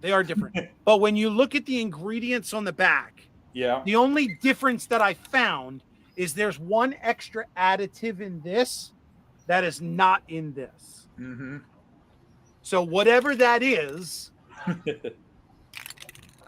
But the funny thing is, Testers, in case you didn't know, so this is Testers. There's your Testers logo.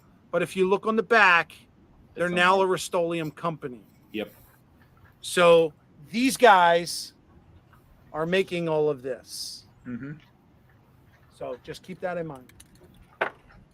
But yeah, there'll be a video coming out on that as soon as I get around to it. I definitely want to do some tests. But whatever you do, Rick, it's always important to let everything dry as long as possible between each layer that you put on.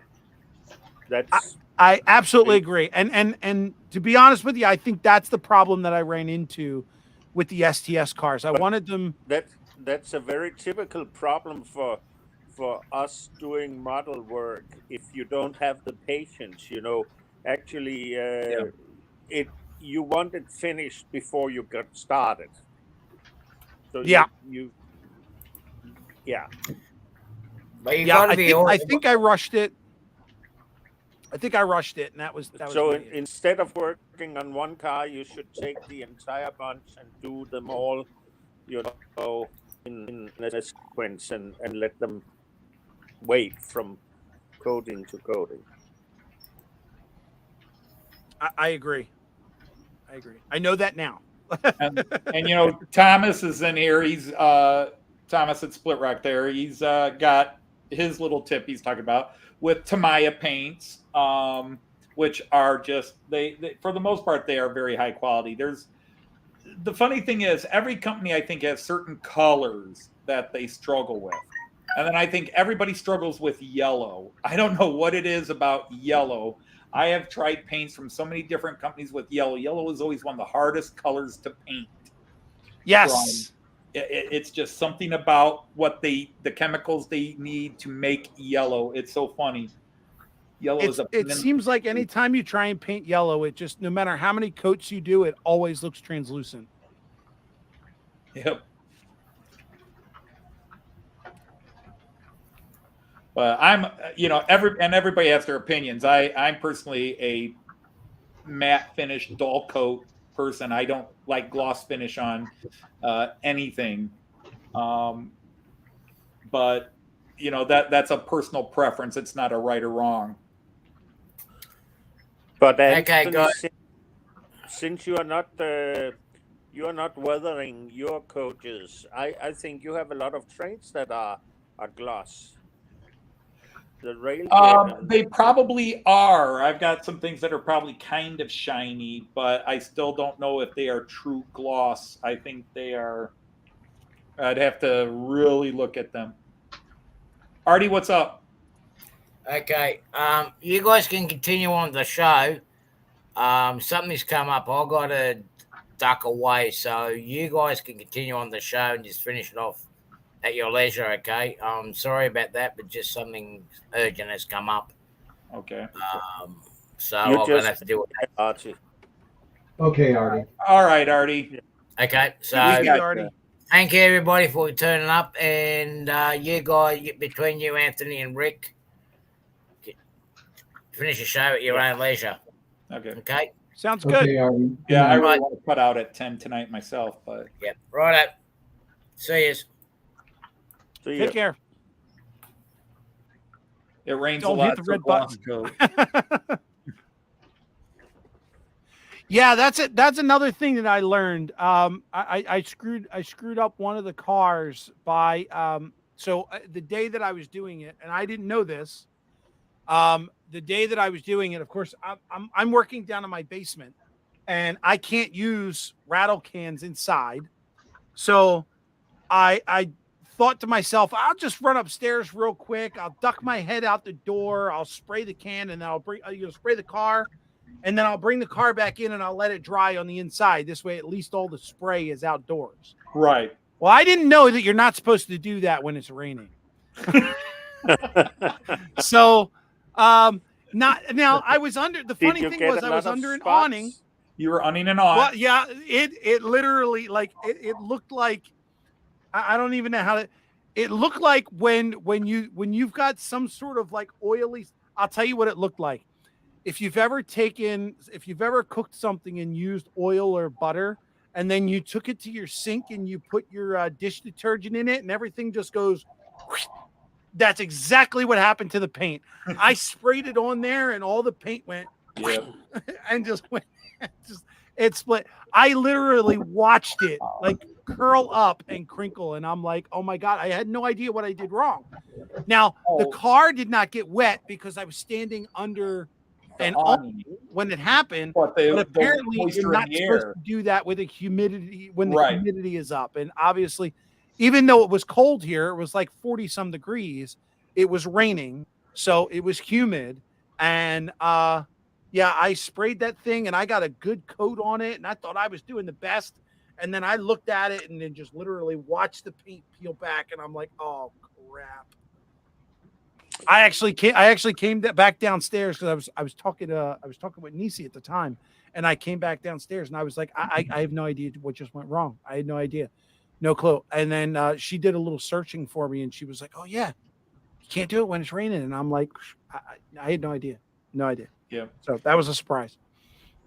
But the nice thing about you telling us this is that it's experience learning by doing. Yep. Yes. Or learning by failing. And that's a very important lesson for everybody that is listening in. Yes. Don't do what we do over here at the Fultz Bailey Model Railroad. On the flip side, do what Rick does, because you haven't posted in a while, but your last several building builds were wonderful and showed that whatever oops may have happened somewhere along the line, they paid off. That is true. Thank you for pointing that out. I appreciate that. My problem is I can't show my oops or I can show my oops. I just can't show my oops or my great successes because I did them all before there's this thing with YouTube, because I had stopped really painting. The only thing I paint, I did paint those figures for that bit, but I didn't even finish those. I just did them, and I gave myself a point because I had not painted miniature figures in 3 to 4 years. So I bought those mini prints and immediately bragged to everybody, I bought the mini prints figures, I'm going to do them, because then I put myself on I have to do these. Gotcha. And so I sat down over a couple of days and did, and I tried to add my tricks. And the thing is, with my vision not as great as it used to be, I'm sitting there looking at him going, not bad for all the things I've done it for you. And then I made the video and I put it up on my big screen TV, and I went, oh shit, look at that mess. Oh my God, I add up and I add up and I add up. And then Bernie came in and posted on video. Well, what you might want to do is, to take the shot. I was like, Bernie, I hadn't finished them yet. That was just for the video. And I shall hopefully go back and retouch them. I even have a, Bernie has, when he's painting online, he has his big Bernie at Mini Prints. He has that big. See, that doesn't help me any. It's still, even if you enlarge it, I still have the hand going. Yeah, I'm trying to do a little bit of Heath's bald spot. Okay, Heath now looks like an emo kid. Okay. But that's why I will occasionally go over and bring out some of the guys I painted when I was younger and really into it, and show off some of my old technique. But the thing is, I paint houses. Not as I do it for people. I will go paint, and I taught all my kids how to paint. So my daughter, when she bought her house, she painted her house, and she was teaching her husband, this is how my dad says you paint, and this is how you do it, and because my mom was a painter. There's one thing that is really nice to think about, and that is that you didn't become a doctor that should do heart surgery or something, No, I would be horrible as a proctologist or as any kind of other doctor. Yeah, especially a surgeon. Yeah. So I'd be horrible as a barber. Just a little off the top, barber. So the last couple of days, I've been doing some cleanup over here, and I installed a couple shelves on the wall. And those are all the models that I still yet. And actually, that's not all of them, but that's most of the models that I still have to build up there. It's nice to have projects. Yes. We all have it. Some have it to a greater degree than others. Oh, I have projects. I just never start them anymore. So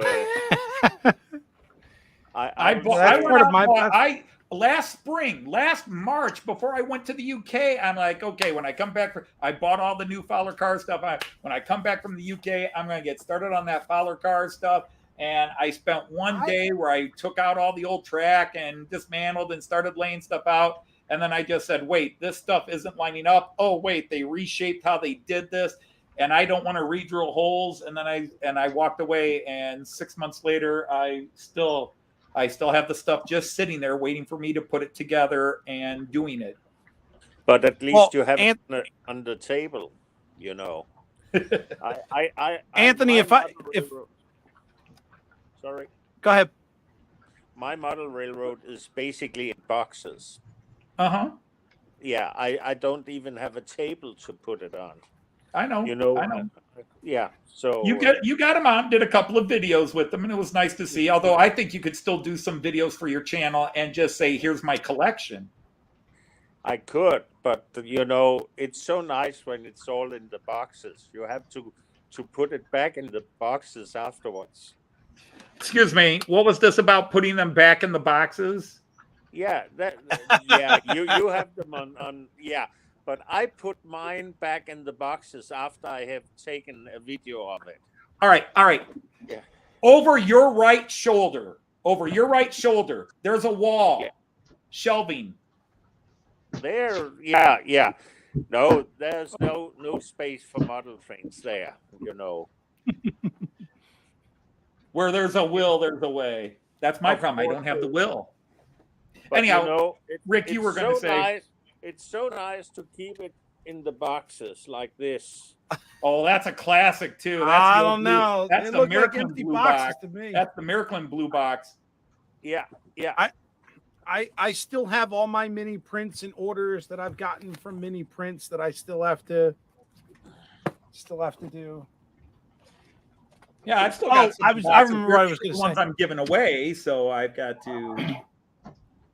So, Anthony, just to give you a little encouragement, I have to be honest with you. I wasn't going to pull on your coat strings there, but I have really been waiting for those Fowler videos. I'm really interested in that whole system. The thing is, you could get your ass to work. Yeah. The thing is, you could go back 3 years, and the first time I built it and had it working beautifully before I decided to, let me make it all digital controlled. I watched all those. I want the new ones. I had it working, the buses pulling into the stop, sitting for a minute, pulling back out. It was all good. And you know what I did? I said, it's all working. How can I make this better? Well, how do I make it better? Walking over there and turning it on, what if I put a digital box here that they sell, wire it all into that, then I could wire it up here and control it right here with my lazy butt and go here. And then it all went to snot in it. Yeah. So yeah, I'm trying to talk myself into it. But I have this weird thing, and it is me. I have so many idiosyncrasies. And one of my idiosyncrasies is to work on I sometimes need like 4 days where I just sit in the darkness and psych myself up. Like a fighter the week before the big fight. I just got to sit in a corner. And I don't have that. And the funny thing is, since I've retired, because like at work, I can go to work and blank everything out. Since I'm retired, you think, you got more time. But it's like I have a day and then I'm watching Cayenne. And Cayenne takes up all my energy. And then the next day I'm recovering from Cayenne. And then I have Cayenne again. And then I'm like... But Anthony, you are not. I have. You can give me all the encouragement you want, but I have more excuses than you have encouragement. Yeah, but I am practiced in the art of excuses. Listen, I can believe it. I just wanted to say, Anthony, that by what you did there with your fellow car system was that you didn't follow the golden rule of the Americans. If it ain't broke, don't fix it. Ah, that's true. That's true. Yeah, that's not the golden rule of Americans. But if we ever followed that, we would have never improved on anything.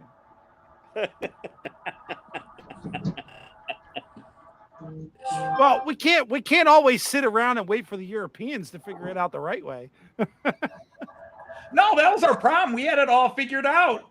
We had it all figured out in the 50s and 60s. We let the rest of the world blow it up, and we said, hey, we're the only ones with the factories working.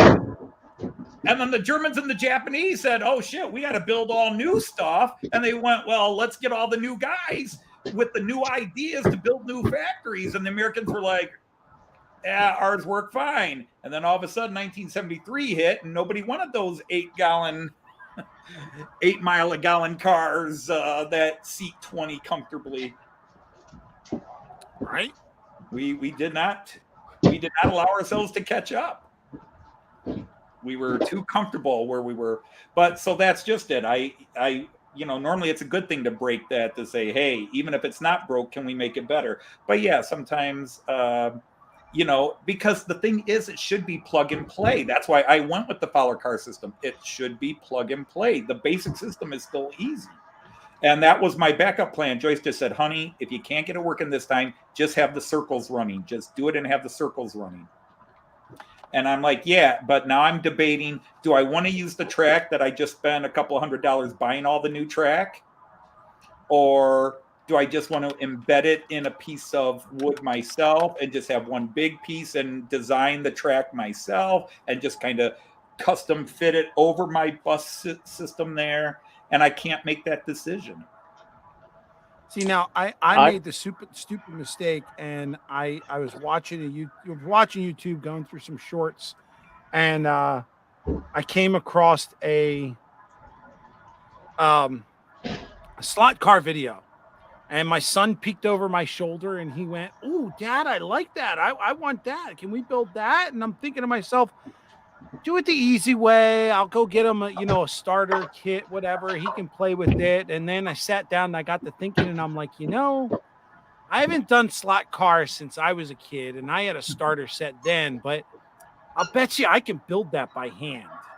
And then the wheels started going, and I'm like, and every time I think about it, I got these great ideas. I'm like, yeah, I could do that. I can lay down the copper, the copper strips and this. And then I sit back and I think to myself, holy shit, I don't want to do all that work. You got to make sure that where the slot is, a certain width the entire way around. And I'm like, oh, no. I'm good. Made lots of money figuring out that engineering ahead of you. Shit, I know it. There's a reason why some of us is running train sets with tracks that are fixed, fixed radius, fixed, not even tracks, but just pieces of straight and curved. You're going digitized. And there's but that's like Märklin made slot cars too. My company, and so there's a lot of guys in Germany that have 187 slot cars, or they have O scale with the 143 slot car set up, and they custom make cars, and they have their layout with slot cars as their traffic. That's the difference. Like the two biggest car systems, there's the Fowler car system and the Magna Rail, and that was a hard decision. Because there's a lot of things I like about Magna Rail, but they're both the same price. Like a starter set for both of them to get everything to get started is about $189 for both. But then Magna Rail is much cheaper to expand with. With Fowler, everything's in the car. You've got to have the car motorized and blah, blah, blah.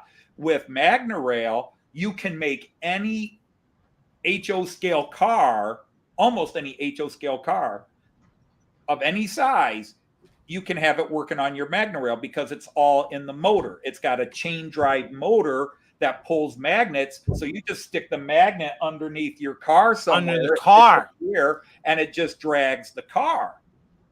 That makes sense. But Magna Rail, for that possibility, does not allow you to create the bus stops and the really intermerging traffic thing that Fowler car at its most expansive can do. Fowler has a $1,400 satellite in your house system that you can set it all up, and it has traffic flow patterns with lights, cars stopping, other cars going, buses stopping, everything, if you want to spend $1,400 for that ridiculous setup. But they sell modules to build up high as you want, but it's always expensive. But Fowler car, because the whole point is I want that bus stop. But that's what I'm going to talk myself into, is I'm just, like Joyce said, if nothing else works, just create a diversion, have the buses go in, even if they don't stop, just have them circle around. At least your buses are circling. But I really like the idea of the traffic flow where you can turn it on and off and the bus can circle. And then when you want it to, you hit the button and it goes into the bus stop. But I just got to get off my lazy butt. And to be honest, I won't even call it lazy. It's fear. It's absolute fear. I built it up, I had it working, and I messed with it, and I broke it. And I tried to fix it 3 different times over a 2-year period and failed each time. And so I scrapped everything, and then Joyce said, just buy everything one more time and give it a go. But I actually live in fear, and I know you don't know until you do it, but it's, can I mentally handle it if I up one more time? I have a horrendous fear of it. So I'll blame laziness. You know what broke? No, it's really hard to say whether when I plugged it into I mean, I don't know my computer bits anymore, but you had this, I probably could run over and get it, but it was this circuit board that you plugged everything in so that it ran everything. Originally, each of the motors where your traffic could turn operated individually, and you had to click a button to make them turn. And but having it through this decoder, you could have it all running together in cohesion, and it operated everything, because you have to have these things called read sensors. Right. And you have a magnet on the cars that you want to turn. The cars that don't turn don't have the magnet. So the read sensor reads the magnet. And when the read sensor detects the magnet, it turns on the motor. The motor causes a electromagnetic impulse that bounces the car ever so slightly off the one metal line it's following onto the other. It just bounces it over. So the little magnetic ski the little magnetic ski follows the new line into where you want it to go. And then there are stop motors, which also get activated, because usually there's two read sensors, one to the turn, one for the stop, one for the turn, one for the stop. So this one activates the turn, this one activates the stop. And then you have these little timers underneath that, how long do you want it to stop? So you got to power the read sensors. Those get plugged in.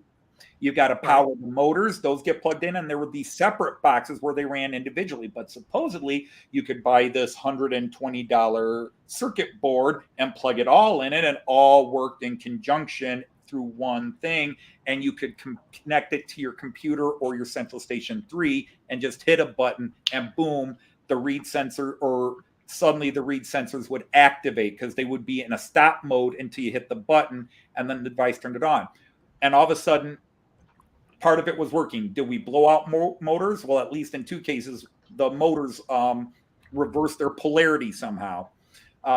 We replaced the motors, but still, the read sensors weren't working. We replaced the read sensors. And then I went back to the boxes and just said, okay, third try, I'm just going to replace go back to the original setup. And it didn't work. Hey, Trackside Mike, nice to have you. And I just could not get it. Hey, Trackside Mike. I bought all new read sensors here. I've got all new motors. And then I bought the track, and I was going to do it, and I got started. And the new turnouts where the bus follows the road and then can turn into the bus station, they've changed the dimensions, and it doesn't line up with the holes where you have to drill a hole through your table and mount the motor. I remember that video. Yeah. So it's like, do I custom build a piece? Do I just scrap it all? Because I don't want to drill another hole, because it's only slightly off, and you got to have something for the motor to hang on to. And it just became sort of like, oh God, here I go again. What do I do? What do I do? What do I do? And I just walked away and hoped that one night I would be laying in bed and go, I know what to do now, because that's usually what happens. And it's just, yeah. Have you? I'm pretty sure you have. This is kind of a loaded question. Have you looked or searched on YouTube or on the internet? Someone else has had to come up with this issue. Oh yeah. I mean, I've called Fowler directly and conversation in German, and explaining the problem and what happened with that. I was like, read that sentence. And then one of the things they came up with is that, oh, well, when you're doing that, you don't want the read sensors right off a curve. Let me grab a couple of pieces of track here real fast, because this is all plug and play supposedly. There's a piece, and there's a piece. You all come separate.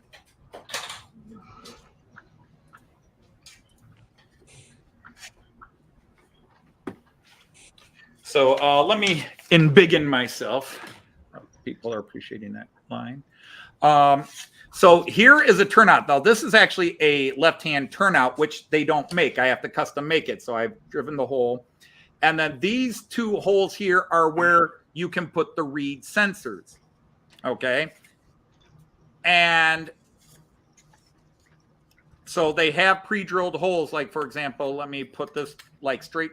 This is a place where you would put a motor. This says put a motor underneath this track. Like if you wanted. No, that's a stop magnet. That's the stop motor. Yeah.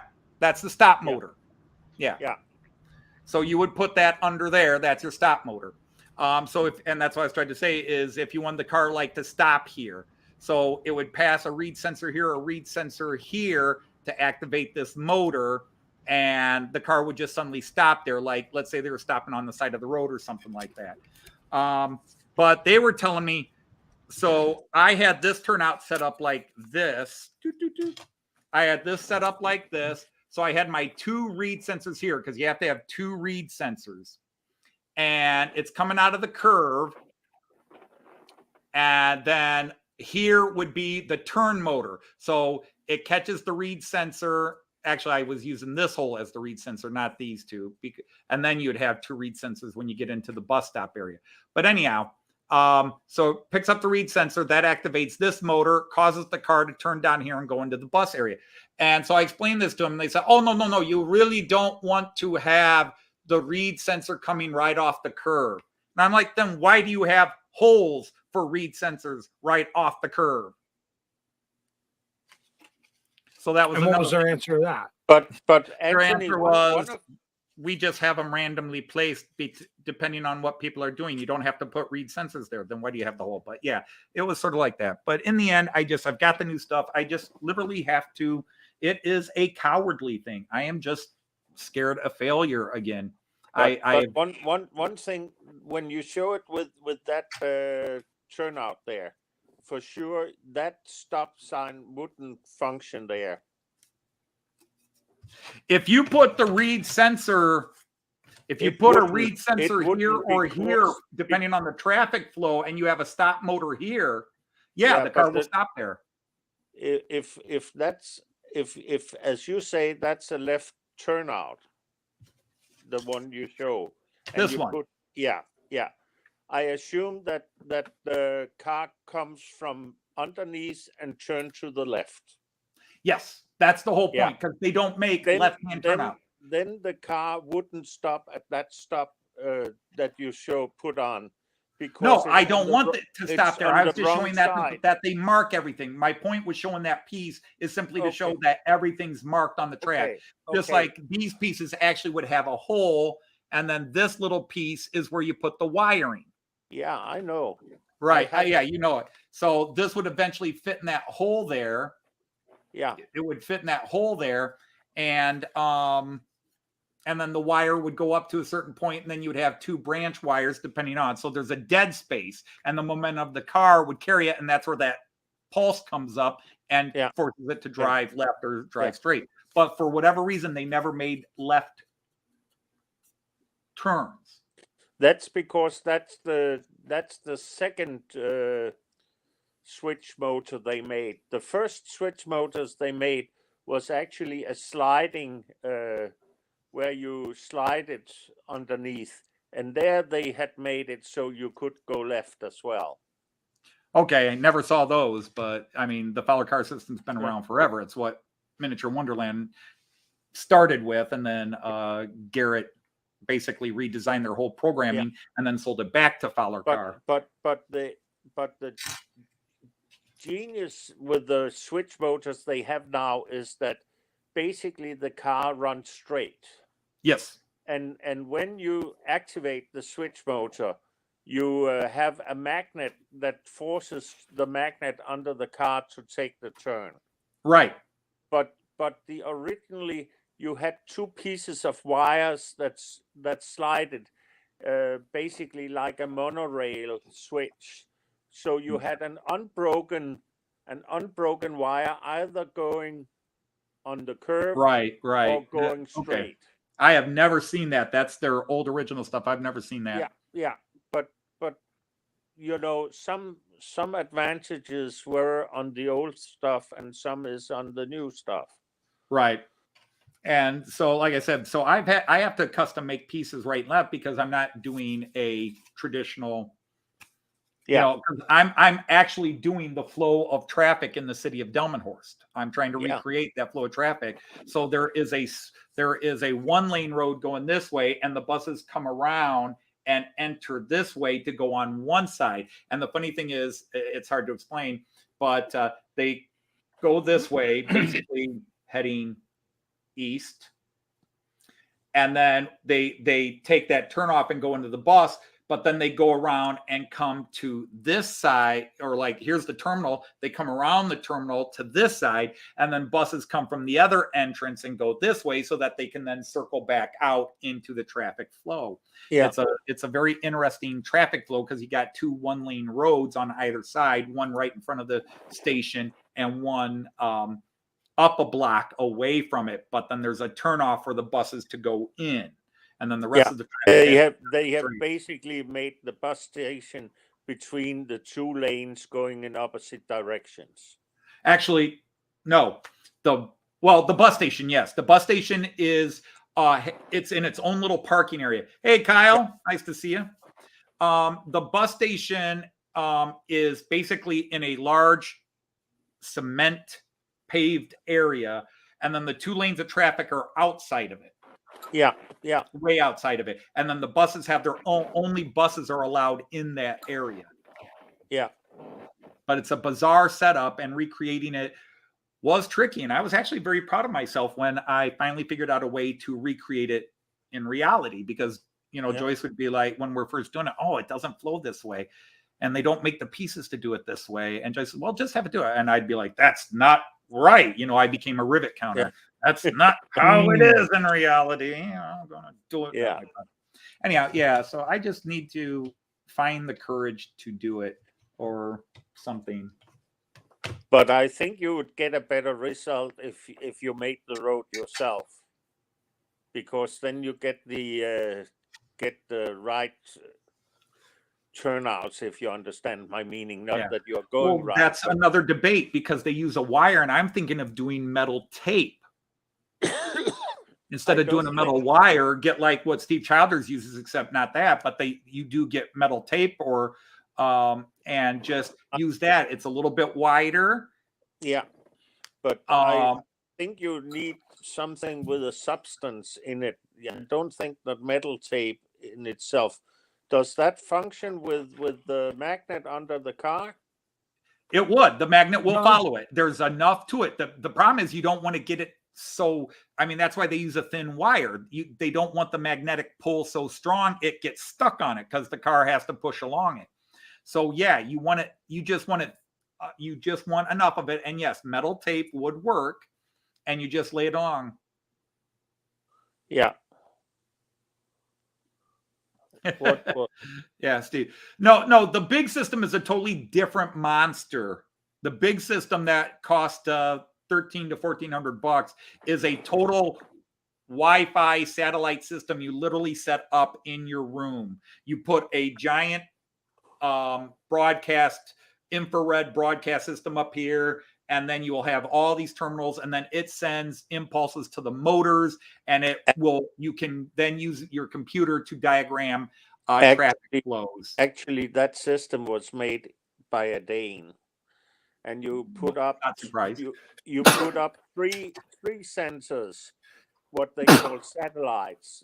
Yep. Very much like your camera setting on your layout. Yep. And then you have a sensor in each car, and then you run basically the first time when you have put up the layout, you take one car and let it run all over the It maps it. Yep. You map it. And then you start doing the programming afterwards. Yeah, and Randall. Hey, Randall. And hi to your crew if they're listening in. No.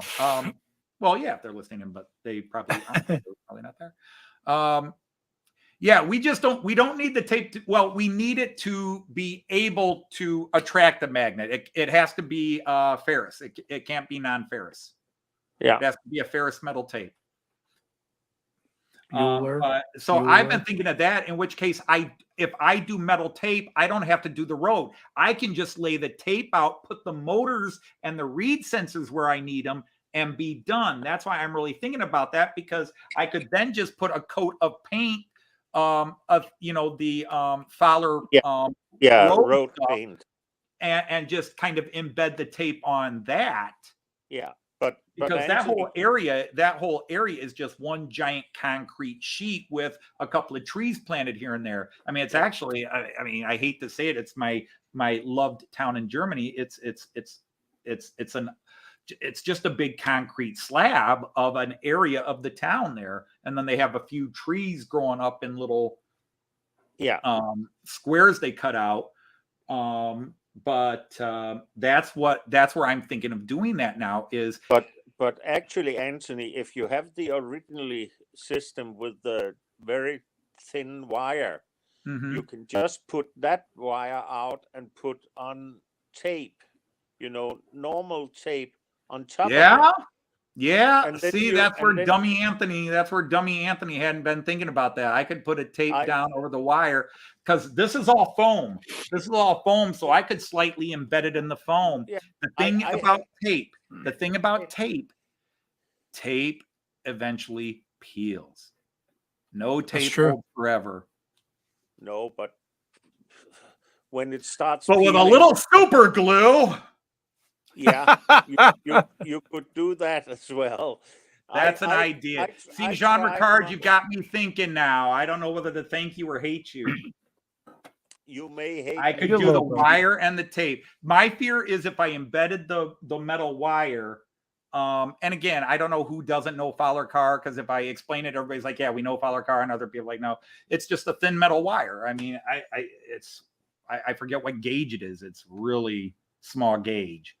Actually, I have starter set. I have only tested out, and I basically took a piece of wire of that roll of wire. But would the wire heat up at all? You're not running electricity through the wire, so it wouldn't mess with the foam. So tape it down. Get the right tape. I'll have to look and do my tapes because I do know my tapes. Yeah, but maybe 8-track tape. If you do it, we all know 8-track doesn't work. But yeah, that just get rid of the road. Just get rid of the road. Lay it out, slightly embedded into the foam, and put some sort of sealer to hold it in place that would not interfere with the electric signal, the magnetic signal. There isn't any. Oh, you've got me thinking, you son of a bitch. I'm sorry, kids. Daddy didn't. Joyce! Hi, guys. Oh, man, you've got me thinking now. Oh, crap. You may have just solved all my problems other than making sure I line it up with the motors correctly. But in this case, I can put the motors in the old spot, run the lines where I want the lines. Yeah. Oh, crap. That might. And as long as the micro boards work with the reed sensors, I could be cooking with oil there.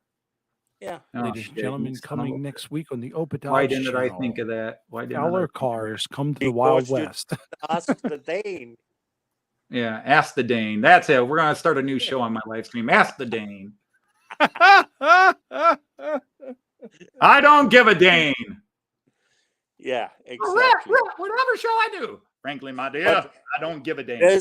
There's one thing that I find the most funny thing about your whole Fowler car system is that you have this amazing train system from Märklin with the CS controller, CS3 controller, and it can do a heck of a lot of controlling and a lot of specialities. Yeah, I'm trying to get to run the dishwasher and the laundry too. Any of it, and then you start up with that piece of crap that Fowler car system is when you want to automate it.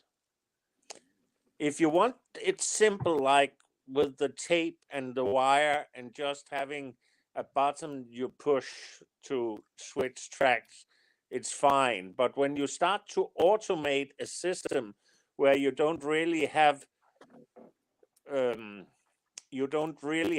electrical connection between the cars, it's done with sensors, reed sensors and magnets and so on. Right, because the car provides the drive. The car has a motor in it that pushes it. Yeah, and it has and then you just have the magnet that keeps it on the line to make it follow the road.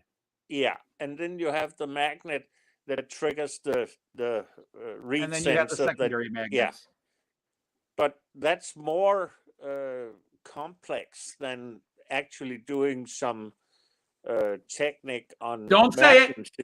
Don't say it. Don't give me that. You could have done block detection and JMRI on your layout easier than you could do the Fowler car system. Shut up. You could. No, you I don't could. need that. OPA doesn't need that. OPA does not need that. OPA likes his trains running around without a computer doing it. Because here's the difference. Here's the difference, Jean Ricard and Rick Bailey and all you other psychopaths out there.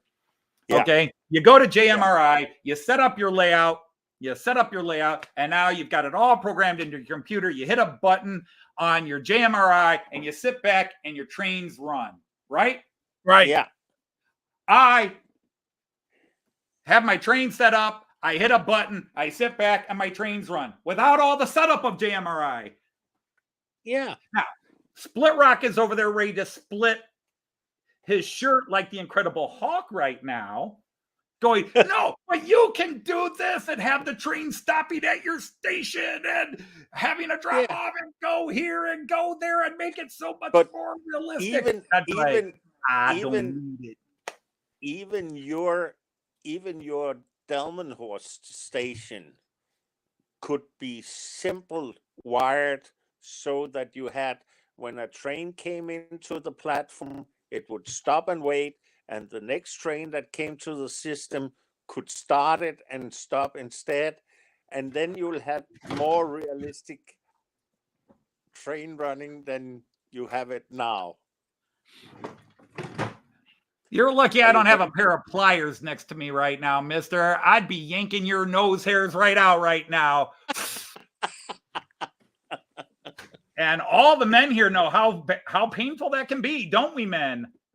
I know it.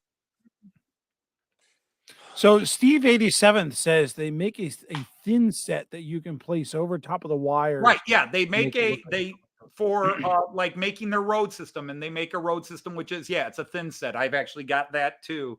The idea was the issue of laying the wire into the thin set would be tricky. It's normally designed, you set the wire into something like the road bed and then put the thin set over it. But this idea of taping it down and then putting the thin set, because the thin set would dry and hold the tape in place anyhow.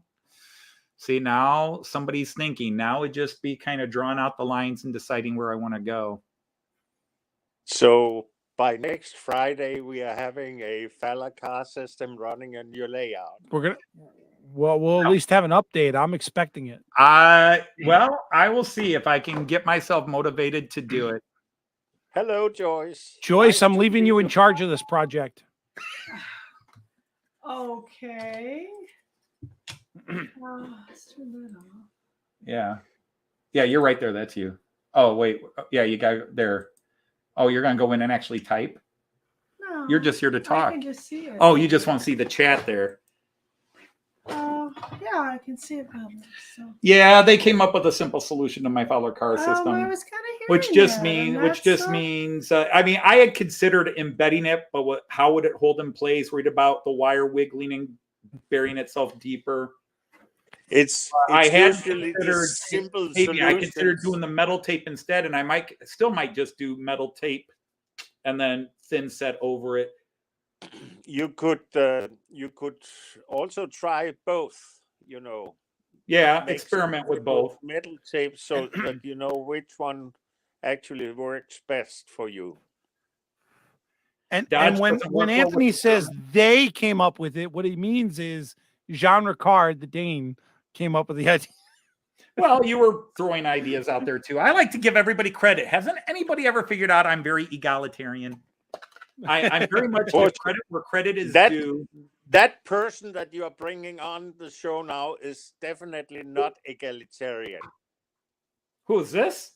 Yeah. Hi, Nancy. Hi, Kyle. We're very egalitarian. We treat you all like sheep. Well, that's true. Yeah. Very, very even. There's Artie. Back. Uh-oh, Dad's home. Hey, guys. Hurry up and I'm not going to be here for too long. We're waiting for the boys in blue to turn up. We've had a bit of a incident here last night, a couple of doors away. So, okay. Okay. So what, you got to go out and watch? No, they're going to ask for interviews and questions. Yeah, no, Gotcha. no. But You g'day, keep- Kyle. G'day, Outlaw. How are you? Phone over, pull out the Frank, how are you? are they further back or anything. Can you see one? There you The go. other pickle house? Are you I waiting looking for the baseball bat? It's here. There you go. I'm ready. What is that drumstick doing in your hand? It looks Drumstick. Like Oh, yeah. it's a bat. It's a bat. It's a Drumstick. micro didgeridoo. Yeah. Are we Yeah. drumstick? Are we talking chicken?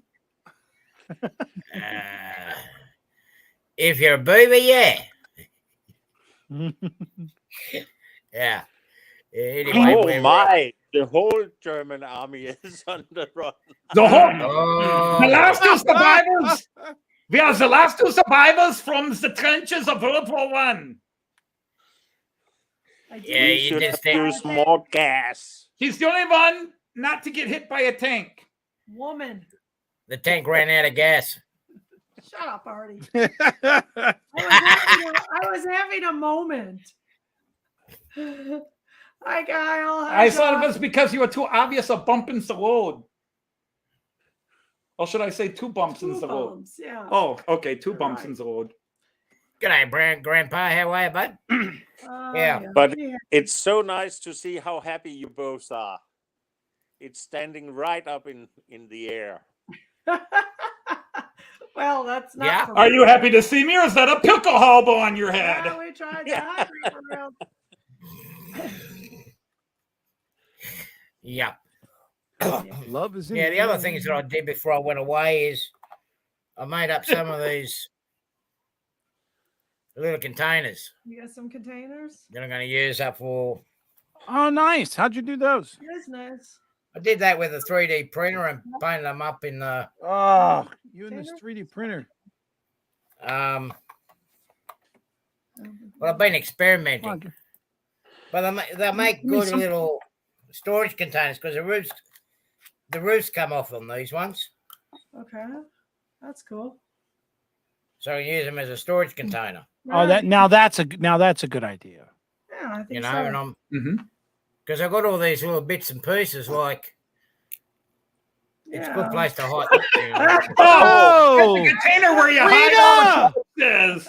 Rita! That was Rita, That's by the like way. the tree with Rita. Look, Rita's in the box with Rick. Holy moly, poor Freddie. You got two different sizes of Rick I there. am a little You got Rick and Why is it that Rick got his clothes on and Rita don't? Here, guys. That was Artie. You're embarrassed. She was doing Oh. the sports partner. You're just jealous. Not really. Well, Rick has all the fun, doesn't he? Well, not anymore. Yeah. Woo. Yeah. Hello, sailor. Oops. Buy me a drink, sailor. Is that Tony your shit tree, thing or are you just happy to potato see like me? that. Well, that's the tree. Oh. Well, neither did I. Yeah, one needs to check its contents before he. Oh, shows you've got it. some gray hairs. Does that make it a heritage branch line? Yeah. Yeah. Then I. Ba-dum-bum. Yeah, it does some Yeah, clearly they bumper stops as well. So bump I'll get in there with them. Gosh, Oh, I man, is you've that been what you busy. call it? stuff like Bumper couplers stock? in there or whatever, you know? Yeah, Um, I made mine orange. I think there's one or two over there. What? Bumper stops, Oh, bumper stops. Yeah, buffer yeah. stops, bumper stops. Yeah, and then If you don't hit it, it's a buffer stop. If you hit it, it's a bumper stop. Gotcha. Yeah, these ones didn't turn out too good, but I got to work on these better. But park benches. Park Yeah, bench. sometimes getting that detailed with the basic PLA 3D printer. Yeah, you'll get a lot of string. Yeah. Oh, Yeah. that looks good though. I mean, but if for you my go first, Well, you can sell the idea. some there. tweezers Sure. and a snip and sand it down a bit, you can use them. Oh, for sure. oh yeah, but that was only my first. Hi, Bernard. Yeah, Bernard. Actually, you could print it like that and place the benches like you would like it in a park, and then just grass it. The plate under it. Just cut And just then you cut had like a picnic area. Were you looking Yeah. for advice, Artie? he's not looking for advice, but He we're didn't giving it think so, anyhow. but you're helping Just him. cut the little knows what threads. he's Just doing. cut the little threads like they were nose hairs. Just cut the little threads. Artie, like they were nose hairs. Wait a minute, you don't do that. Artie, it's so funny. Never mind. Artie, it's funny that you showed that, because I just saw just this afternoon, came up on a YouTube short where a guy did something and he had a bunch of those strings. And what he did is he took a hair dryer and I think he Artie, set it post on the link. low and just ran it over top of the model, and all those strings just kind of like frayed off and disappeared. Yeah. Frank Central Appalachia Yeah. Crossing wants to come up. You got the link? Well, we've got 5, so there we go. Oh, you got it? Okay, sorry. Well, no, I don't got it yet. Okay, well, Just don't No, give them the okay. full control one. We got to keep these newbies in line. Yeah. Says the guy who gave 2 people the full control one Right, last I week know. instead of giving them the short one. I'm in Oh, charge what the here. hell? Yeah. I'm in charge here. yeah, no, they're not coming to visit me, John Beniki. They're coming to visit someone. Something went down next door. I'm not going to get into it here, but it's not nice. Yeah. So anyway, I got those strings are actually You're in the make. best neighborhood there, Artie. Surprise, surprise to what you get when you come home. Haven't been home for 2 weeks. Hello, Frank. Welcome. Hello, Frank G'day, Slayout. Frank. Nice to meet you, Yeah. Frank Slayout. Let me change that camera. Hold on. Wow, that's old there. Let me see. Camera That's setting. beautiful, though. That is beautiful. Somebody had to bring. Yeah, it's Well, nice. I should say that Daryl's been running his trains. Daryl has been having mic problems, I think. Yeah, it's all his fault. All right. But But what I've been before you go, what I've been There doing I with am. the strings and the leftovers from the 3D printer, Yeah, I'm keeping them up, and I'm going to paint that up later on sure. and make it look like scrap rebar in a Yeah. scrapyard. Oh, yeah, no, work. Bad idea. That's a clever little bit. So there's Frank. So Artie, it's funny that you were talking about 3D printers there just now. I got my first one the other day, and look at my first little. Let me get it in my hands the right way here. Look at my first little. Boom. oh, that's very nice. Nice. Hang on, that's not fair. Oh, just That's that not fair. little Yeah, the thing. head start. Just a little old thing. What brand did you get, Frank? I got the Viper that Jim Tedesco has. So Okay, yeah, Viper's a good one. I got a Viper, and then some of I you should know. have gotten the Ender 3. I got the Ender 5. So some of you know just Christmas time I got an Elegoo Mars 3 too for the fine stuff. Okay. So I But did have that. you, got have two. you have you printed the entire building structure? The entire everything. All is Okay. one print. Yep. Oh, not as one piece. It was all little pieces. In fact, the chimneys I did over on the Mars. Oh, okay. But yeah, just got finished with that. Look at the paint still on the hands. Yeah. Yeah. So you got the fingerprints all over your job. Well, What Pat, what kind of structure is that? What is it? it is a pickle factory. Okay. All right. In fact, the little sign that was in there says Barrel Yeah. sport. Very nice and very that's great very sign cool you have looking. on there. oh that Frank, where'd you get the files for it? Thingiverse. Thingiverse. There you go. Yeah. Yeah. Hey, you should go back on. Hey there. Frank, you actually printed that up? I printed it up. Yeah. No lie, really? His Wow. first project, no less. My first one on the Wow. yes. But Oh, my what goodness. really impresses me is the color scheme you have done on the print. Yeah, I didn't want. Nice. I Very didn't want nice to use. done. Well, he painted. Yeah, but Yeah, I didn't but- want to use the date.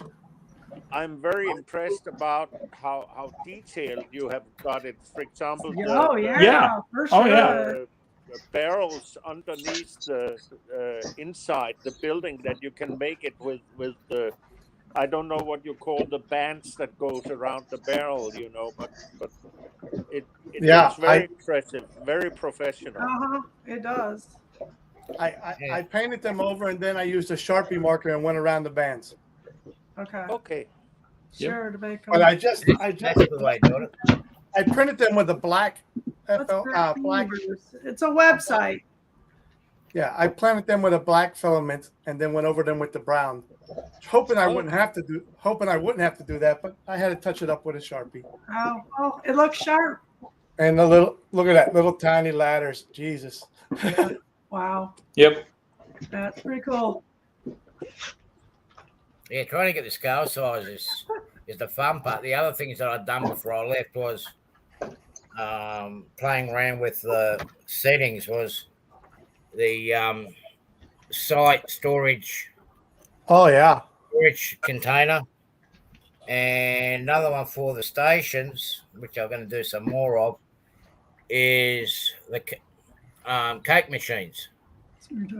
For when I get the next import coming from Toledo. Let me know when you can write Coke that small. Coke that's what? Yeah. But yes, Sean.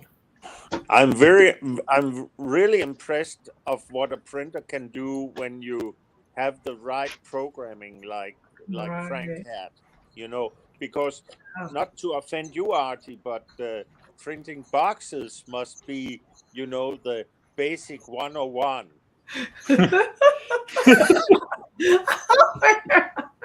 Where'd it go, Sean? Yes, that Dane makes friends wherever he goes. Well, how's he feel good? John, we all got to start from somewhere. Yeah, and I haven't started, but Oh, he throws stone for stones. It's all right. I know where you are, John. Yeah, so Piggy versus. Yeah, he's in Rome waiting for you. Hey, Artie, you want me to send you some pallets? Oh, yeah, that's nice too. No, I got some of my own. Oh, Jesus. I drew some of my own up. Like, oh yeah, that's good. So Thingiverse is a website, right? Yeah, It yeah. was asked. Yeah, Thingiverse is a website. Oh, I Google don't think he was asking if it is. I Oh, I think think John he knows is. it is. I think he was asking, This was is that a Steve. thingy? No, Steve. Steve. Yes. Yes. Was asking, Yes. was that Yes. a thingy Yes, verse? it And yes, it was. Okay, gotcha. There's one gentleman that posts files on there. No, everything on Thingiverse is free, but he's got some very nice files. Yeah. Yeah. I usually donate if I take something, because they always have a donate button. I always donate. Right. Even if it's So- just $5. If I take a file, I give them $5 because they. Yeah, I'm definitely going to donate. Like, I'm not going to donate something for those barrels or pallets, but this took an awful lot of work for somebody to put It's that a in. lot of work Yeah. to get it right. Because I was playing around with the ThinkerCAD. Let me see if I can actually bring it up. What'd you say? Your finger in your cat? Because see, I print buildings. A lot of my buildings are just printed in one solid piece, which, Wow. yeah, you can get the files. A lot of times they'll say you can print it in pieces or as one file, roof and everything attached. So, See what let me bring it up.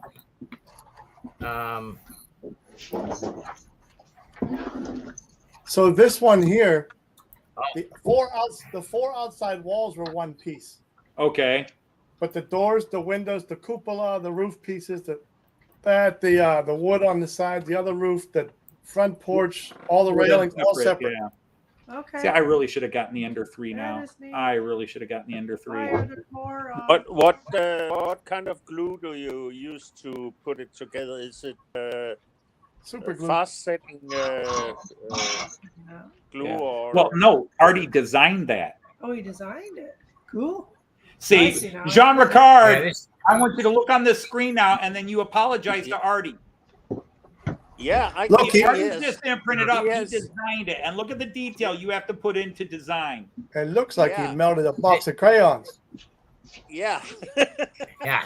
Thanks, buddy. Thanks.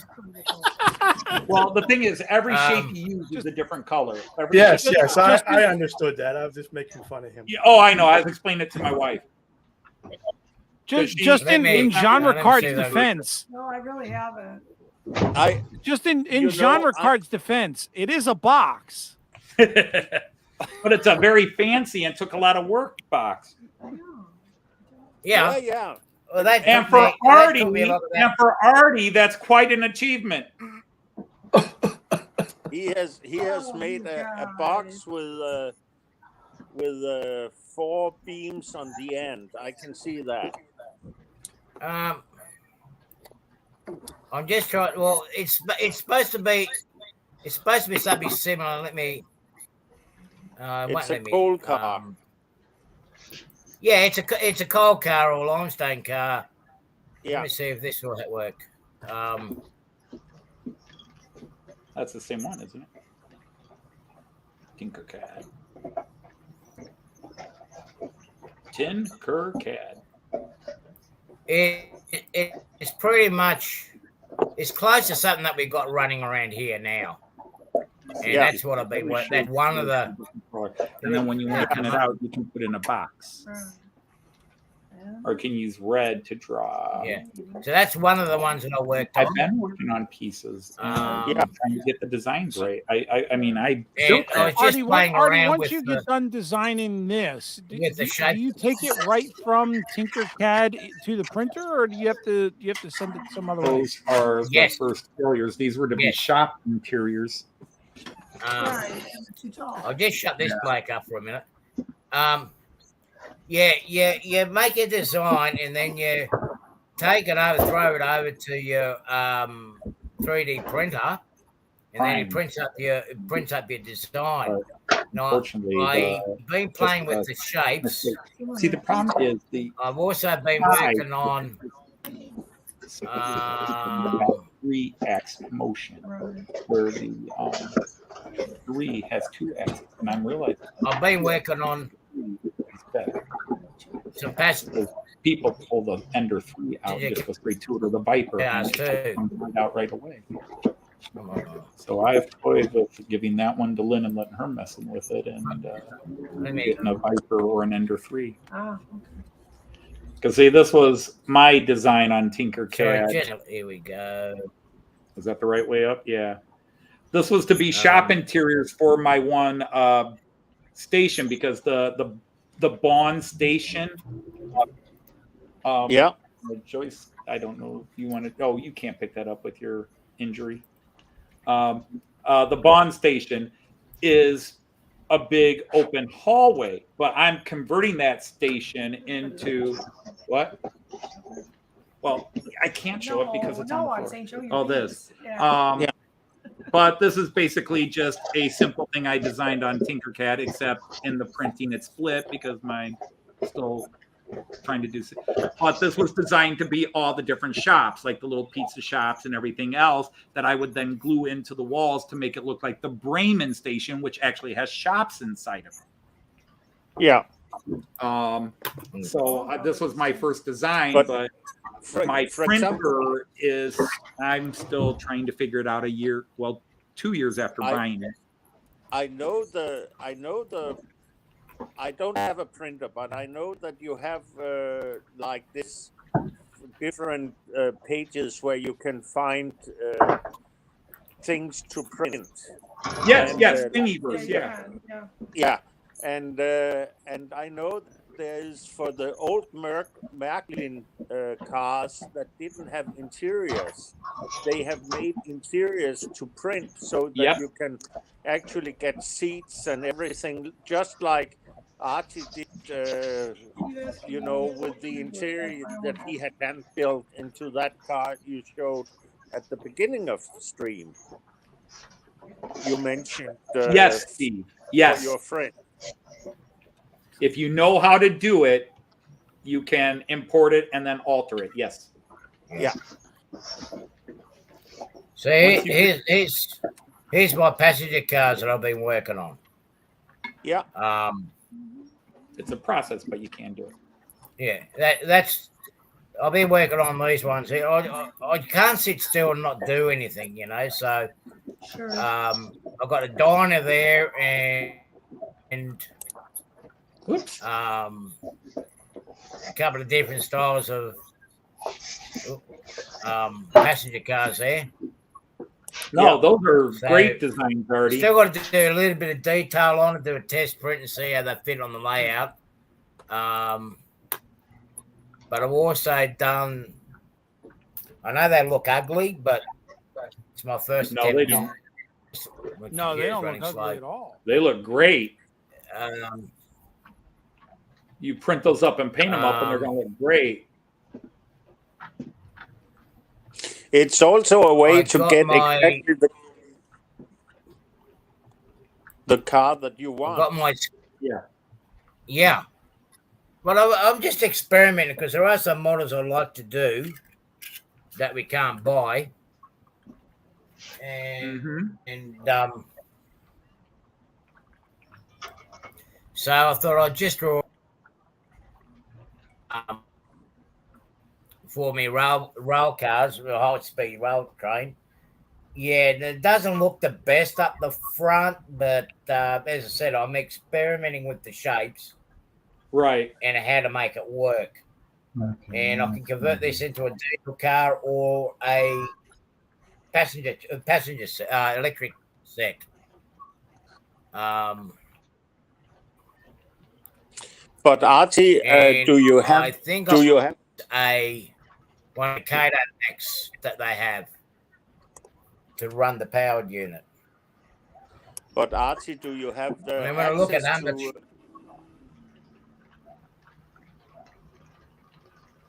Yeah, Sean. I was thinking, do you have access to the drawings of the real cars? You know, sometimes it could help if you could get the company that has designed the real, if you can, car. If you can get that, if you can find that on the net, you know. At that friend's place where I was at, she's got a lot of drawings up there, but it's not the right time for me to be asking that from her at the moment. There's a lot of other more important things we've got to deal with at the moment, but she's got a lot of drawings of the Australian passenger trains and whatnot and freight carriages.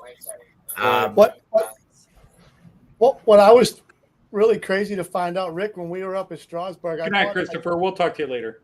Good night, Christopher. When we were up at Strasbourg, I bought a River Rossi steam locomotive at the Toy Train Museum. They have a little table out there with used stuff. And it wasn't until I got home that I realized the front of the boiler was missing.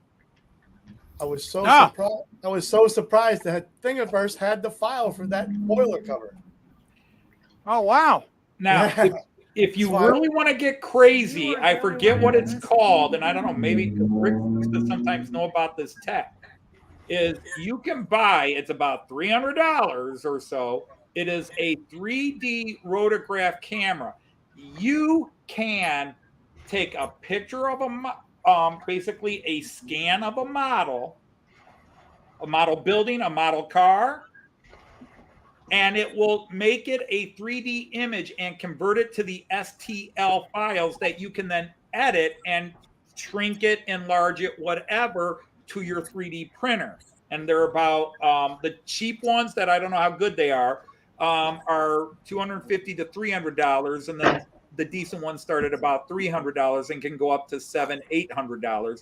But it's a 3D rotograph camera, and again, you can put a model, and it will take a picture of it, and it will put it into an STL file with scale. And then you say what you want the dimensions to be to make it whatever scale you want. I wonder if that's what Mini Print is doing.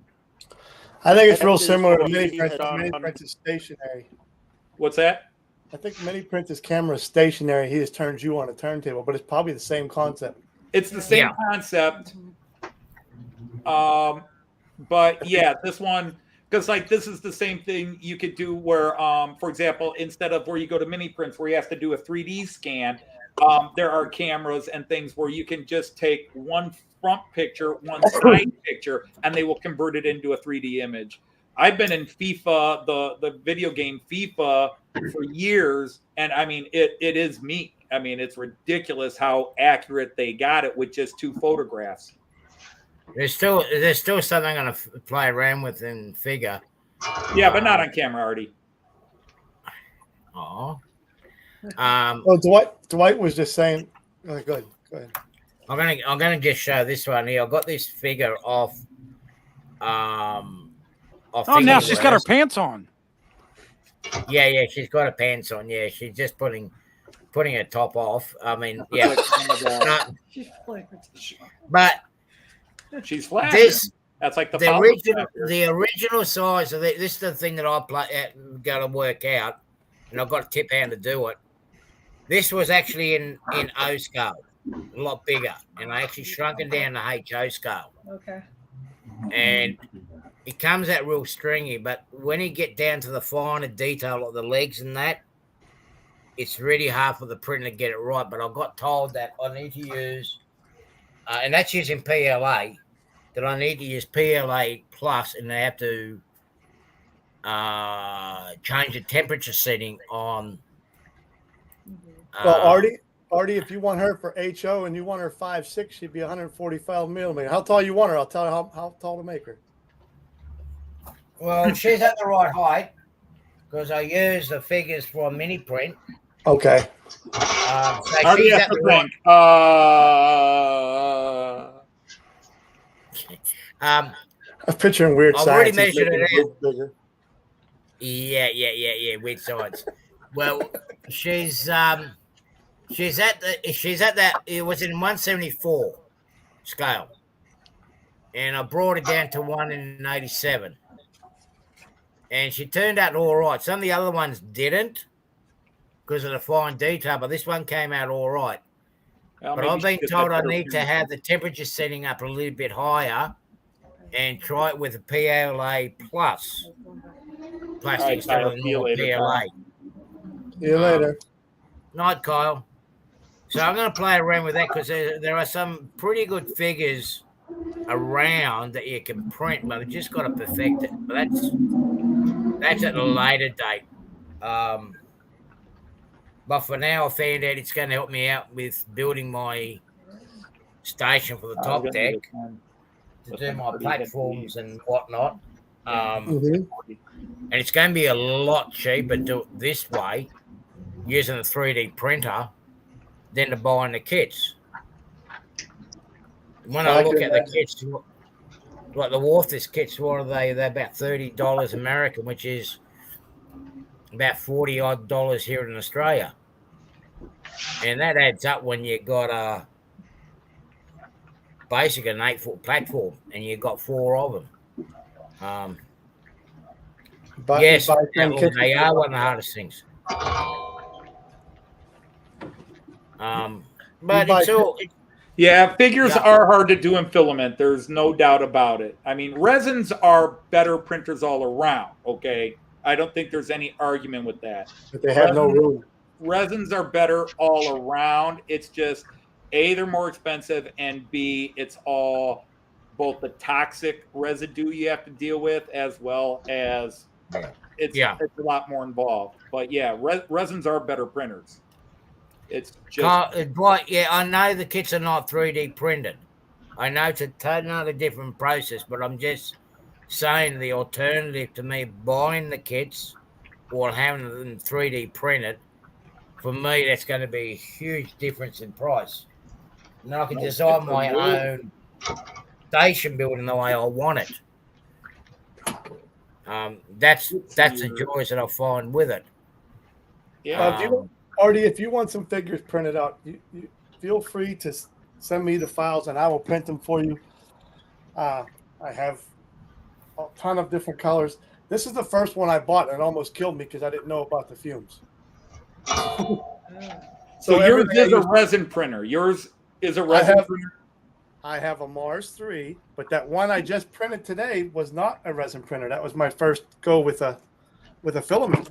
Okay, yeah. See, I only know 2 name brands when it comes to printers. So when you say a Mars 3, I don't know if that means it's resin. Elegoo Mars 3. Yeah, well, see, as Outlaw says, the 3D printer for us here in Australia, saves us a lot of money. And of course, the hardest thing is, like even here would turn around and say, Ron would say, the same thing. The biggest thing that we have, our designs of our platforms, right, are just a little bit different to what you have in the US or right. UK and particularly Europe. Europe has got the. I agree. In places like Australia, I completely agree that it saves you a crap load of money if you can do 3D printing. It saves anybody that's in a hobby. It saves you money. And no matter, and of course, businesses are getting very defensive, like Games Workshop out of the UK, which makes the Warhammer figures. They are going after all sites like Thingiverse, where anybody puts up anything that looks like one of their figures, because again, people buy the figures, scan them, and then put the stuff up there and say, "Hey, here, print your own Warhammer figures." And, wait, so there was something else going on here before. In our hobby industry down here, injected. Yeah, but what they were doing here, they were doing something different before 3D printing. They find a nice little carriage, say, I'm just going to use this cheap Lima one. Oh, I want a whole heap of these carriages, right? So what they do is they throw rubbers over them, right? And they get the rubber to make the copy of it, and then they do castings of, say, 40, 50 of these carriages out of a rubber mold. Yeah, I've done that with action figures. Yeah. And it's basically copyright. There was one guy that I know, he wanted a cold train. He bought two models in N gauge. We have down here. Thrown a rubber over it, and you roll it up. he ended up making about 60 and then you cut it in half. coal wagons. And then you can pour your own figures. But I mean, he did save a lot of money doing it that way too. Oh, he's back again. Here he is. Oh, there he is. Everybody's back. Oh, sorry, I as usually touch the screen when I shouldn't. So hey, only I'm the person that's supposed to be doing that. Well, neither one of you should be touching things you shouldn't be touching, especially when we're live streaming. Yeah. Both of my hands are up on the table. Yes, your hands never left your arms. We're impressed. But now we have talked a lot about 3D. Now we have talked a lot about 3D printing. What about, does any of you do anything in laser cut technique? Cardboard laser cut? Oh, one step at a time, John. There's the one step at a time. There's the crickets are becoming popular. My friend Rick at the Switch List. Sorry, different Rick. Rick at Switch List just got a really fancy CNC laser cut. Oh, look at that. Oh, that looks nice. It's different programming, but yeah, you'll have a Thingiverse for laser cutting too. Okay. This is. I'll take 2. Okay. It shouldn't be too difficult to get to if you want to. Right. Daryl, you still that's very right, Steve. That's very right. But like all your Prizer, Fowler, all those figures you buy from the hobby shops, those aren't 3D printed. Those are mold. They are, Okay, just a minute.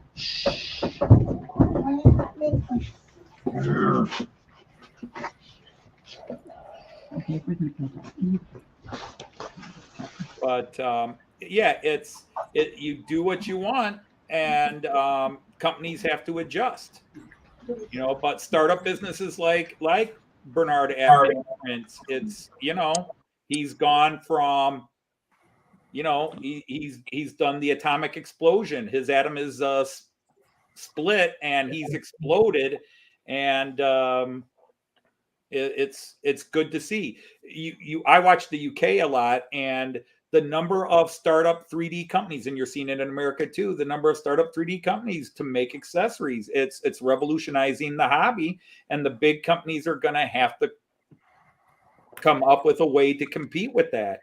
I've got a good friend, Mike McCarville, that he just started his own laser cut business models. Now they're pricey, okay? They're not cheap. They're pricey, but they're high end. And I want to buy a few of them because he's got at least 3 buildings that would make excellent buildings for the town of Big Gulch. And I'm really trying to gear myself up to build a Big Gulch diorama.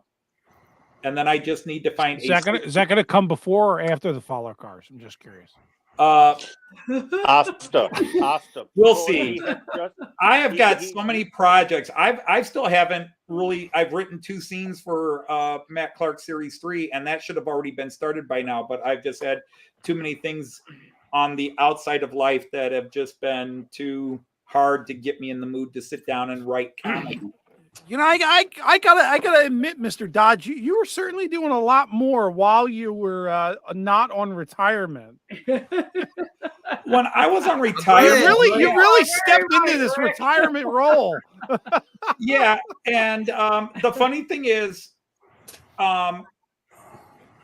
when I worked, I could go to work and I blocked everything out of my head, no matter what happened. If somebody ran over my cat well, no, I'd be happy about that. If my dog got hit by a car on my way to work, as soon as the bell rang and I started working, there was nothing on my mind except the job. And it was a great way, that laser focus was a great way that at 3:30 I'd go home, maybe take a nap. Okay, probably take a nap. And then I'd wake up with, okay, my brain has been cleansed and I can focus on whatever I want to focus and deal with it. Now, stuff that when I've now with retirement, and get anybody else here who's retired, maybe you can understand. I don't miss work, but I do miss the ability to block things out from work. Basically, you don't get the 8 hours of rest that you did when you went to work every day. So maybe that's what it is. I put a lot of energy. Into my job, but it's a lot of things have happened though in the last 2 years. The number of close friends and family deaths alone and all that stuff, it's been one after another, snowball, and better distractions. And work could be a distraction from that stuff. That's the problem. You're not turning off your brain. Right. Yeah. So you sit, you sit. And normally sitting alone is great for me. I love to sit alone and just type and write, but I'm watching YouTube. I'm talking to people and I'm socializing. I mean, I'm on people's live streams a lot, watching live streams, commenting and watching people's videos, because I got friends like Gus Hadley that puts up 10, 20, 30 videos a day. I'm kidding, Gus, if you're out there. It's only 2 or 3, sometimes 6 or 7. If you know Gus Hadley, you know what I'm talking about. He's pretty prolific. I know Gus. Yeah. But anyhow, it's one of those things, and you do have to adjust to the new pace. I mean, I get up, I work out. First thing I do in the morning is I wait for Joyce to finish her getting ready for work, and then I laugh, going, and then supportive he is. I work out, then I have breakfast, and then I basically get on my computer and play computer games or read or watch YouTube videos. And sometimes I'm watching while I'm reading, I'm playing games. And not getting on to the projects I said I would do when I retired. And 15 minutes before the Joyce comes up, oh crap, I've got to go and do some work. And that's not true either. No, I have taken over the cooking through the week. That's 5 minutes before she turns up. I love what you describe because she to me is you went all C3PO there, John. We can't hear a word you're saying. You're all robot. Beep, boop, boop, boop, bop, bop, bop. You went Dalek, they would say in the UK. I'm sorry. Is it better now? You're good. Well, okay. You're good. Now you're good. What I said was, Nope, now it's gone again. You like the way. I'm not playing, and I'm not playing. We're not playing. Be that. No, it's true. What's happening? I'll get off and start from scratch again. Oh, I might be leaving soon. Apparently, I will be leaving soon because I'm getting nudged in the back here.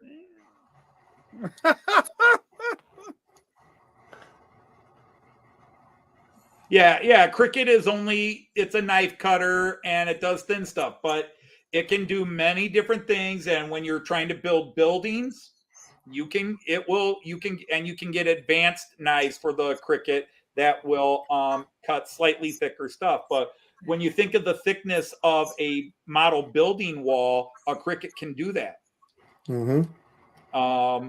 And then there's laser cuts and Crickets only did final. Hey, I'm pretty sure Anthony's chair has wheels. You can just pull him back and pull him away. Yeah. Joyce she will in a couple of minutes if I don't get going to bed soon. And I've got Joyce has an injury which prevents her from doing too much upper body work right now. She pulled a muscle in her chest.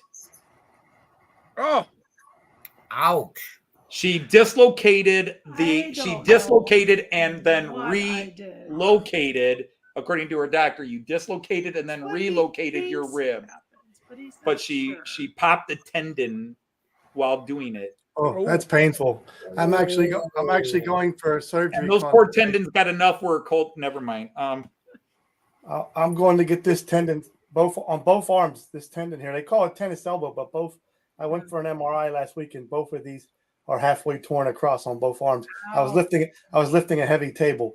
Ouch. I did that in the bicep when I was younger. Yeah. That was my boss is not happy with me because now I get workman's comp starting next week, and the doctor sent him a letter: no pushing, pulling, carrying, or lifting. Yep. Yeah, I had one where I was injured at work, a job before I was teaching, and got injured at work. It was right before we married. Yes, it was.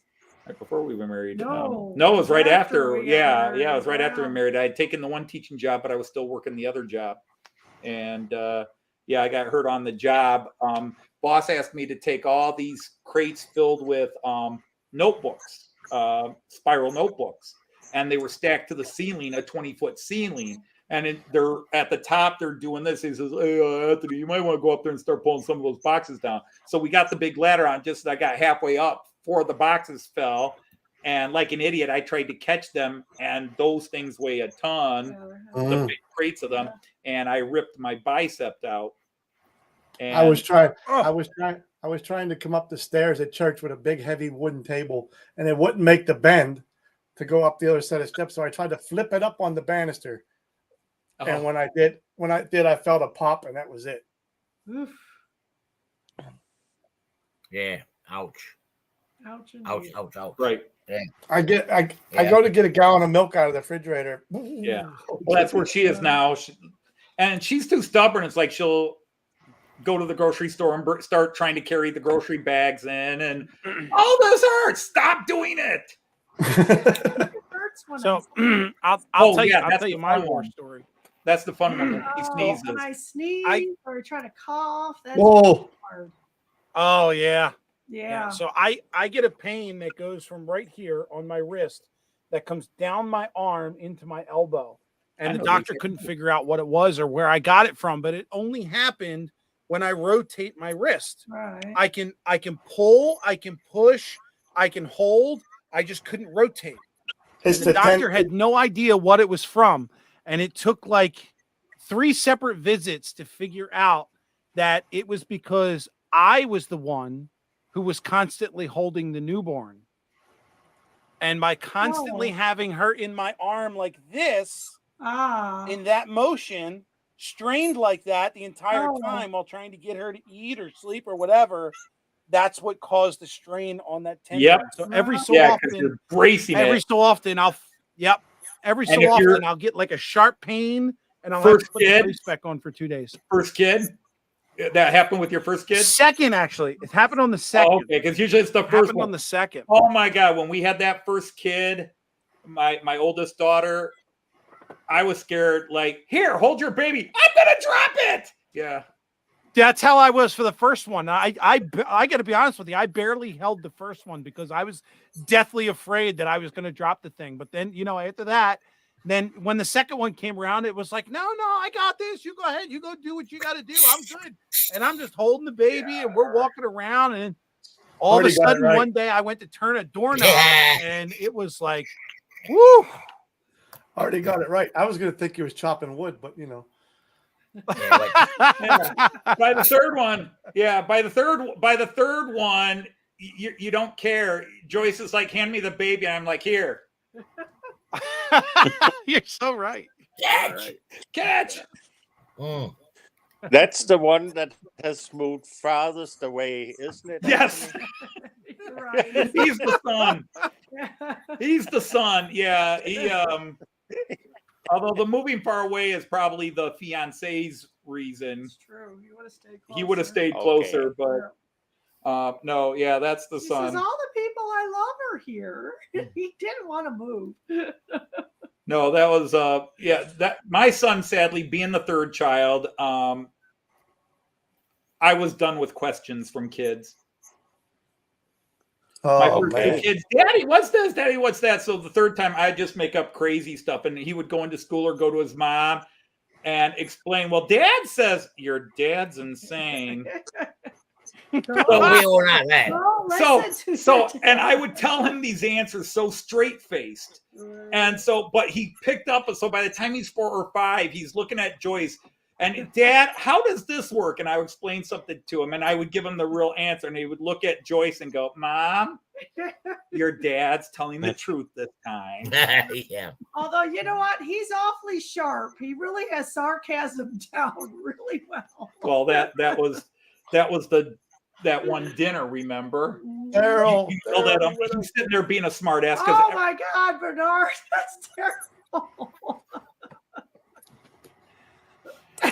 Joyce, I forget how old AJ was, but he was a teenager, and he started getting a little sarcastic with you, snarky. Yeah, he was getting snarky with you, and you just looked at him and go, how did you get so sarcastic? And he just looked down the table at me and went, Yeah. That was the end of the conversation, other than maybe a dirty look at Anthony. Yeah, and then Joyce came in there, like I said, him. You're just as bad as I am. She's just as sarcastic. Don't let the innocent face, if you ever stare that high up, don't let the innocent face fool you. She's just as sarcastic as I am. I don't believe you. Okay, guys, I'm going to have to call it quits. All right, we got to call it quits. Yeah. Thanks, everybody, for coming. I'll be back. I'm doing Cab Crew Wednesday this week, so you guys can come and join me then, or I will next weekend. Wednesday's my day. Thank you again for everybody for coming in and all your well wishes. I'm sorry we got a little bit distracted again today, but things should settle down in the next few days. So, again, thank you very much for everybody's support. And you're sure you can do the stream on Wednesday, because I think the boys in blue have got. I'm sure that you would be released by Wednesday. Oh yeah, they're not after. They're not after me. They're not after. So what we want you to do, Artie, is when they do show up, start a new live stream. Just go get your phone with the camera and just let us watch what's going on. No, not really. It's not nice. Cops, Australia. Hey, Artie. Artie, yeah. I believe Plumber's going up this week, but he's not 100% sure. So he may contact one of us, but he said he would contact us either way for the first show of February, which is coming this Wednesday. You're the second week, buddy. Oh, okay. No problems then. I'll take a sickie. Yeah. Because I think Plumber said it's like his first week of treatment. He's not sure how he's going to feel, but he said he wants something to look forward to. So he said he's going to give it a try. Okay. We'll talk it over, but this matter what's coming up at the moment that I need to deal with is important. So that's it. Nancy's got a good one. Is that lately Jean Ricard's been sounding like Max Headroom. Yeah. Yeah, that's Okay, guys. Again, thank all you right, very much. Artie. And I'll All right, Artie. Good night, catch up to you guys everyone. in Good a night, later. Good night, everyone. everybody. Okay, See ya. take care. Bye-bye. Bye for Bye-bye. now. bye bye, bye Bonds.